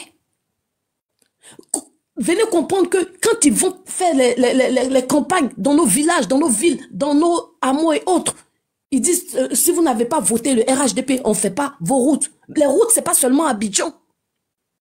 Les routes, c'est dans les régions les plus reculées. Regardez Odiéné même qui est comme la ville d'après lui de sa mère. mais qui est l'ombre, qui a l'ombre de lui-même. Donc, il faudrait qu'à un moment donné, on impose la loi, la force. Hein? Il faudrait qu'on impose aussi la force. On ne sera pas épuisé. Parce que quand on dit un combat, on ne dit pas d'aller se caresser. Un combat, c'est une lutte. Et il faudrait qu'on soit, on ait cette rage d'arracher notre indépendance. D'arracher notre indépendance à ce système. Parce que nous courons droit vers le mur. Tenez-vous bien que j'apprends que la FMI ne veut plus donner de crédit en Côte d'Ivoire. Mais même si lui, il gagne, comment on va gagner, comment on va avoir des ressources, des prêts pour pouvoir développer, pour pouvoir subventionner, ce qui n'est pas déjà dans leur chose qu'on appelle leur manière de voir les choses. Alors, donc nous disons que si nous sommes sur les panels, je dis d'abord merci à tous les panélistes qui nous permettent de pouvoir nous exprimer, qui nous permettent de pouvoir éclairer la lanterne, quels que soient nos niveaux, quelle que soit notre manière de penser, de pouvoir nous exprimer sur la situation de notre pays. Parce que à cette allure, nous allons tomber dans les ténèbres. Parce qu'avec ce monsieur, il voulait mettre la population, le peuple ivoirien, à dos contre l'AES. Mais Dieu merci que l'AES sait qu'ils n'ont pas affaire au peuple ivoirien, mais ils ont affaire à ce gouvernement. Ils ont affaire à ce système qui est en train de non seulement opprimer, qui est en train de détruire, dévaster le peuple ivoirien et encore créer des troubles dans leurs différents pays. Voilà à quoi nous sommes confrontés aujourd'hui. Alors, moi, je crie mon ras-le-bol pour nos différents leaders pour chuter.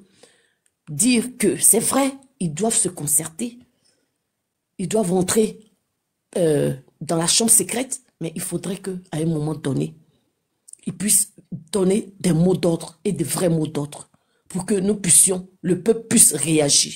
Parce que sans ça, et regardez hier Yopougon, il y a une partie de Yopougon qui s'est levée, il y avait du monde, mais personne ne les a accompagnés. Ils ont replié par la suite. Alors, il faudrait qu'ils se concentrent rapidement et qu'ils nous disent quelque chose. Parce que quand je lis sur les panels, je ne sais pas si c'est vrai ou faux. Quand je scrolle, je vois Steve Biko qui dit on ne doit pas brûler notre pays, que ceux qui ont été retenus, bonne chance à eux. Je ne sais pas si c'est vrai ou c'est faux, mais on regarde ça. Franchement, il faudrait que ces gens de communication ne puissent pas prospérer. Parce qu'il y a d'autres qui se retrouvent quand Steve Biko parle. Il y a d'autres qui se retrouvent quand Damanan Adia Pikas parle. Il y a d'autres qui se retrouvent quand Diaoufoué parle. OK? Et ainsi de suite. Donc, s'il y a ce genre de poste, c'est pas joli. Alors, je suis sur ces mots. Je dis merci à tout le monde. Restons soudés et franchement, restons toujours galvanisés parce que je sais que ça ne saurait tarder pour libérer notre pays. Merci à tout le monde. Merci le virage. Merci d'être passé sur le panel. J'apprécie toujours tes interventions. Tu sais que tu es la bienvenue. Et puis, bon repos à toi. Je vais profiter pour prendre ta place et faire monter. Donc, c'est les Burni maintenant qui va prendre son tour de parole. Et je vais lui donner ses 5 minutes. Je laisse un peu déborder parce que je sais que bon, pour les dames, c'est un peu difficile après de nous reprendre en marche. Donc, c'est pour ça que je laisse un peu déborder. Donc, soyez un peu indulgents. Les Burni, est-ce que tu es là? Ou on peut passer la parole? Je suis là. Ok, donc vas-y. Je te remercie de nouveau de me donner la parole. Oui, je comprends toute la frustration et la douleur de ma compatriote le virage. Mais ne t'inquiète pas, l'heure de la libération, elle a déjà sonné. Je voulais, avant de commencer, évoquer rapidement la famille Bongo et comment il s'appelle, Jean Ping. La famille Bongo, on connaît un peu leur histoire. Pour nous, pour moi en tout cas, en tant qu'Ivoirienne et Africaine, ces personnes-là, cette famille-là, ce n'est pas une référence pour tout bon Africain qui se respecte. Ce n'est pas une échelle de mesure, ce n'est pas un repère du tout dans l'histoire de l'Afrique. Jean Ping, c'est douloureux quand je parle de lui. Parce qu'en 2010, il nous a fait énormément de mal quand il a adoubé et il a cautionné la forfaiture qui était et l'imposture qui était en train de se mettre en place en 2010 quand ils ont bombardé le président qui avait été constitutionnellement élu. Voilà. Parce que la constitution, dans un pays, c'est vraiment la loi fondamentale et on ne peut pas aller au-dessus de cela. Donc voilà, pour un peu faire un petit aparté concernant donc ces deux personnages que je pense qu'il s'agit, ce sont des personnages lugubres qui n'ont rien apporté, qui n'ont pas été bénéfiques à l'Afrique. Voilà pour ces deux personnes. Je reviens à un autre sujet et je vais dire ceci. Gbagbo Laurent, il est vraiment un stratège. Les pions qu'il pose, c'est pour ne donner aucun avantage à l'ennemi. Parce que l'ennemi, il faut garder à l'esprit que c'est toujours le même. Il arrive toujours masqué, il met toujours des noirs au devant. Et c'est avec eux qu'on discute. Mais désormais, là, nous, les Ivoiriens, nous sommes très conscients et nous sommes très lucides des enjeux qui sont en train de se jouer.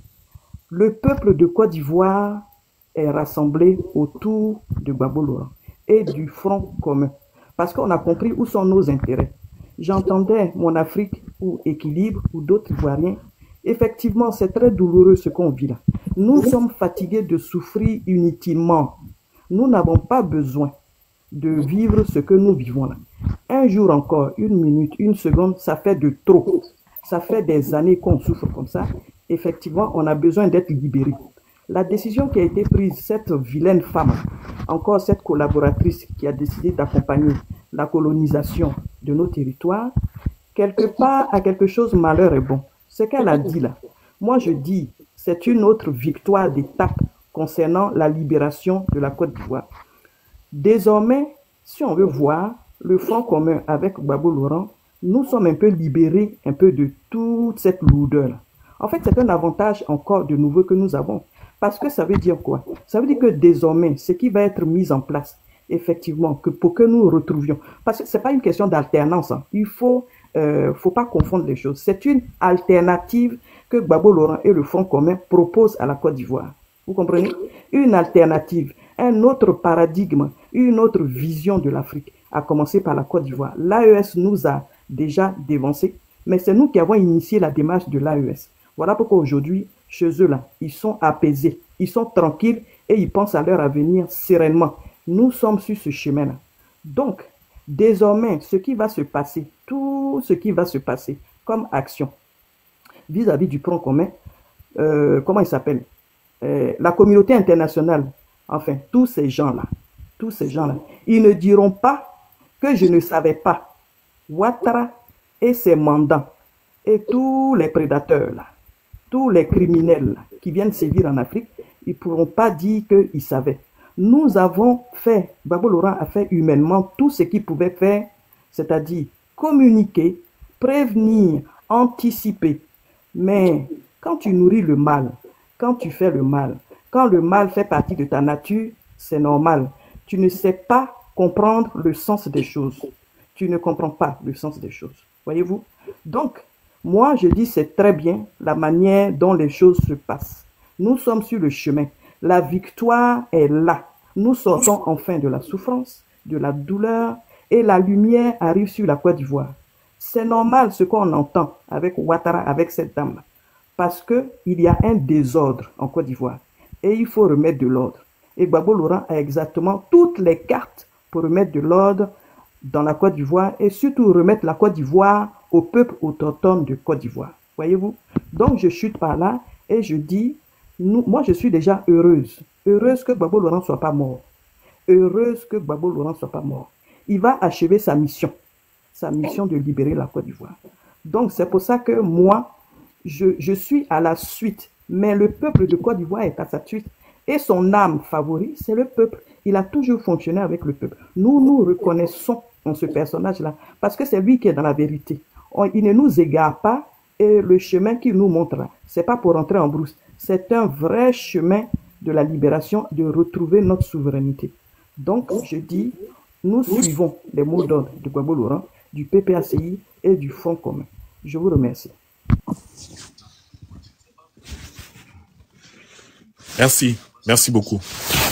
Merci beaucoup, Birni. Annie, merci de nous retrouver. Donc, on va passer, ce sera la parole à Kwassa. Annie est la modératrice, hein, donc elle pourra aussi prendre le panel, prendre la gestion du panel, distribuer la parole et tout ça. Donc, à quoi ça? Vas-y, je te donne tes 5 minutes avant de passer la parole à Tanguy, s'il veut rebondir, et puis équilibre. Bon, j'ai des demandes aussi en bas, donc peut-être qu'on va, on garde encore les panélistes, mais après, on pourra voir si on peut remplacer. À quoi ça? Vas-y, t'as ton temps de parole.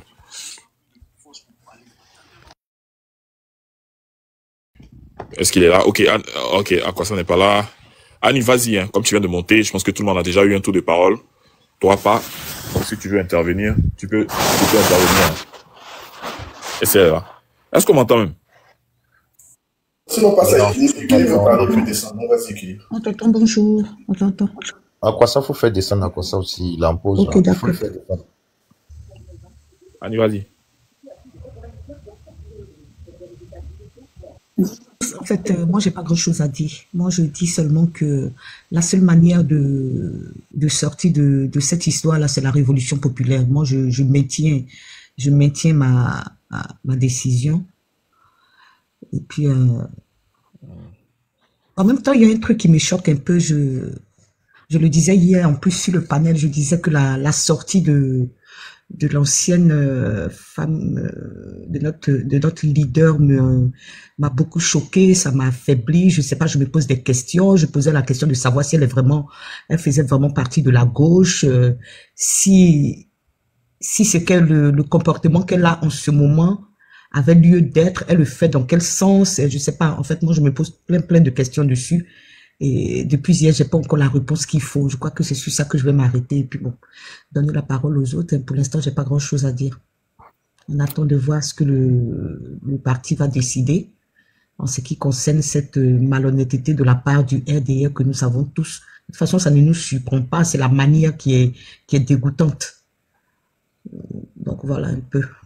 Merci. Et puis bon, je sais pas. Boss Tanguy, tu peux prendre la parole, s'il te plaît. Merci. Pas ça, équilibre, non. Équilibre, il veut descendre. Équilibre et descendre? Non, il va parler, puis il veut descendre, ouais. Ok, équilibre, je te mets ton temps. Bénédiction, bonne arrivée. Merci de nous prendre en cours, hein. Équilibre, vas-y. Je te mets ton temps, s'il te plaît, essaie de respecter. Toi, t'es pas une dame, t'es un monsieur, donc respecte le temps qu'elle te met. Vas-y. Ouais. Oui, en fait, il y a le frère là qui avait parlé un truc, et il est monté sur le panel. Personne ne l'a répondu, mais il pense que, il doit changer ça. Dans n'importe quel combat, la voix de la diaspora compte. Et nous, la diaspora, là, on fait beaucoup. Voilà. Il a dit, on doit être sur le terrain, on doit être là, ce qu'on fait là, ça porte pas. Non. Quand on arrête les gens aujourd'hui, là, c'est pas forcément les gens qui sont sur le terrain, mais la voix que tu portes, là, il y a beaucoup de personnes qui écoutent ça et qui sont dans cette logique-là et qui te suivent. Ça veut dire que le combat des réseaux sociaux, ça porte. Et les réseaux sociaux sont vus comme un média aujourd'hui. Voilà, donc ça, on participe beaucoup. Donc il faut pas minimiser les gens qui viennent, qui donnent de leur temps par rapport à ce qui se passe en Afrique, donner leur voix. Maintenant, moi je vais interpeller des personnes. Ce qu'on dit là, souvent il y a du reflet. De manière spirituelle là, ça agit. Voilà. Le monsieur, parce que en fait, il y a des coups là.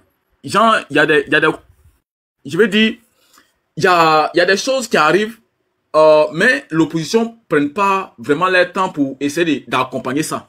Voilà, ça, c'est des balles qui viennent vers chez nous. Parce qu'aujourd'hui, là, personne n'a donné mot d'ordre. Mais à Yopougon, là, c'était gâté. Peut-être qu'ils vont pas vous montrer ça. À Port-Boué, là, c'était gâté. Les gens, on veut finir avec cette histoire-là une fois pour toutes. Mais bon, comme on est dans une logique, on attend que les partis se prononcent, nos partis se prononcent pour voir quelle est la démarche à suivre. Voilà. Mais, moi, je vais dire, il faudrait pas que les politiciens prennent les Ivoiriens comme, je veux dire quoi, comme du bétail. Parce que ce que Madame Simone a fait, c'est quelque chose que c'est intolérable. Moi, c'est quelque chose que, un homme politique là, une personne politique, avant de dire quelque chose, faut réfléchir. Parce que tu as des adeptes, il y a des personnes qui t'écoutent, il y a des personnes qui te suivent. Voilà. Il y a, ici là, elle donne pas l'argent à quelqu'un. Voilà, elle paye personne. Mais il est arrivé un moment où les Ivoiriens ont pris, voilà, ils ont porté sa voix. Je veux dire, on a mouillé ce maillot-là pour elle. Mais tu sors. Ok, c'est le fait que tu es présidentiable que tu penses que ils ont fait un bon combat ou bien c'est quoi? Voilà. Il sait pas. En quoi? Parce que le problème là, le problème c'est pas forcément Ouattara, c'est ce qu'il dit toujours. c'est ceux qui accompagnent aussi Ouattara qui sont aussi le problème. Parce que quand on dit élection, c'est qu'il y a au moins 2 personnes qui vont être votées. Voilà, on a vu Kakabe ici. Kakabe là, après là, ils l'ont ministre de réconciliation. Bon, on n'a pas fait réconciliation. Après, ils l'ont mis ambassadeur. Ils l'ont Gabon là-bas. Elle va accompagner Ouattara dans sa forfaiture. Après, c'est là quoi? Ministre? Non. Si on ne veut pas de Ouattara, on ne veut pas aussi ceux qui accompagnent Ouattara. Parce que le problème là, Ouattara, c'est un occidental. Lui là, il n'est pas là pour nous. Voilà. Mais ceux qui l'accompagnent là, c'est eux le problème. Et en 2025 là, il faut qu'on se dise la vérité. Tu étais première dame, tu n'es pas première dame, ou bien tu es quoi? Un Ivoirien ne va pas mourir pour quelqu'un, et puis vous allez accompagner Ouattara dans sa forfaiture. Voilà. Donc là, les menaces, si on menace Ouattara, on doit menacer aussi ceux aussi qui doivent suivre Ouattara dans cette forfaiture-là. Et j'interpelle Madame Simone. Il faudrait qu'elle se ressaisisse. Voilà. Elle n'a qu'à se ressaisir. Actuellement, là, nous on a recouché. L'armée française j'ai pas dit le mot ici, mais il y a ces recouchés là déjà. Voilà. En 2010 là, il y a ces recouchés. Les gens ont marché dans le froid là pour aller libérer M. Laurent Gbagbo là. Essaye de remercier un peu le peuple. Essaye de nous remercier. Comment ça s'est fait? Comment ça s'est fait? Donc moi, c'est vraiment j'ai grossi le cœur. Hein. J'ai vraiment grossi le cœur. Elle n'a qu'à se ressaisir et puis on attend. Moi, je veux savoir ce que le parti va dire, comme il aura un communiqué. On va voir la démarche à suivre. Moi, très sincèrement, je n'en veux pas à M. Awa Domelo. Voilà. Pour moi, peut-être que c'est une stratégie politique, mais néanmoins, je suis content qu'il soit retenu. Voilà. Maintenant, qu'est-ce qu'on va faire? Qu'est-ce qu'on va décider? Bon, ça revient au parti pour voir. Voilà. Sinon, ce qui se passe là, c'est pas encourageant. Voilà. Et puis, je vais dire, souvent là, quand la balle vient sur nous comme ça là, il faudrait qu'on se ressaisisse. Il faudrait pas qu'on attend un mot d'ordre. Non. Parce que ce qui s'est passé là, moi, on m'a envoyé la vidéo. Peut-être même il a envoyé ça après. Mais les gens sont sortis. Voilà. Parce qu'ils veulent en finir. Mais bon, on a fait on va dans un mot d'ordre, on ne veut pas d'un mot d'ordre, on va dans un mot d'ordre. Non, on est dans fait de démocratie, on va dans démocratie. Ah! Qui règne par l'épée, périra par l'épée. Quand tu es un Africain, tu dois savoir. Demain que le monsieur est venu au pouvoir, c'est comme ça, il va partir. Voilà. Sinon, démocratie ne peut pas faire partie de lui là. Hein. Ah, moi, il a fini de parler. Merci. Merci, Équilibre. Et c'est très bien entendu. Merci. Ok. Je vais donc, mon Afrique, patiente, s'il te plaît. Avant que tu prennes ton tour de parole, je vais passer la parole aux nouveaux venus quand même. On va les entendre. Parce que bon, pour ceux qui étaient plus anciens, on a déjà fait 2 ou 3 tours de parole. Moi, il y a une préoccupation avant que je passe la parole rapidement. Voici la présidente, non? C'est ça, non? Du Conseil constitutionnel. Vous voyez, avant qu'on arrive dans la phase critique, il y a tout un cheminement. Et il y a des acteurs qui font partie de ce cheminement-là. Bon, on sait très bien que Ouattara, il veut bel et bien faire son 4e mandat. Ça, c'est clair. Donc lui, on sait déjà sa responsabilité dans tout ce qui va arriver. Mais quelle est la responsabilité de ceux-là qui se rendent complices de ce que Ouattara veut faire? Parce que c'est par là que tout passe. Si elle, par exemple, elle s'était efforcée, elle s'était évertuée à dire le droit, elle aurait pu dire clairement que la candidature de Ouattara ne peut être recevable. Et donc, il serait inéligible. Ça aurait au moins eu le mérite d'éviter à la Côte d'Ivoire de connaître, en tout cas, une situation de crise très difficile. Parce que c'est vers ça qu'on s'en va. Donc, ceux-là, je pense qu'ils ont une responsabilité, ou à tout le moins, ils sont autant responsables que Ouattara. Parce que si eux, ils faisaient véritablement leur travail, par le simple fait qu'elle ait fait son travail normalement, ça aurait pu éviter, en tout cas, tout ce qu'on sait qui va arriver. Parce qu'il ne faut pas se voiler la face, il faut se dire les choses clairement. Là où on s'en va, là, on va tout droit vers une situation, voilà, où on va sortir carrément du cadre de la politique.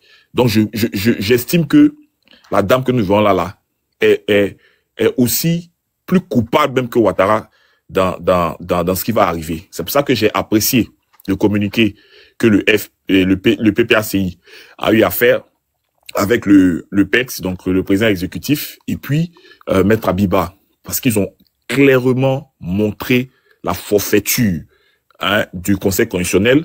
Le Conseil constitutionnel qui a basé tout son argumentaire sur le parrainage qui, selon eux, n'était pas clair parce qu'il y aurait eu des fraudes, des doublons et tout ça. Et moi, je pense que avec le communiqué de presse qu'ils ont eu, ils ont expliqué, ils ont montré clairement que le Conseil constitutionnel a usé, en tout cas, de fraude hein, pour exclure le président Laurent Gbagbo. Donc tout ça, ça concourt à nous mettre dans une posture très difficile, donc dans une posture d'affrontement, de crise, il faut le dire clairement. Donc il faut qu'on arrive véritablement à situer les responsabilités. Donc ceux-là, ils doivent pas y échapper. Parce que c'est eux qui font le lit des futures crises. C'est vrai, on a tous le regard tourné vers Ouattara et tout ça, mais Ouattara, il est dans son rôle. Maintenant, vous qui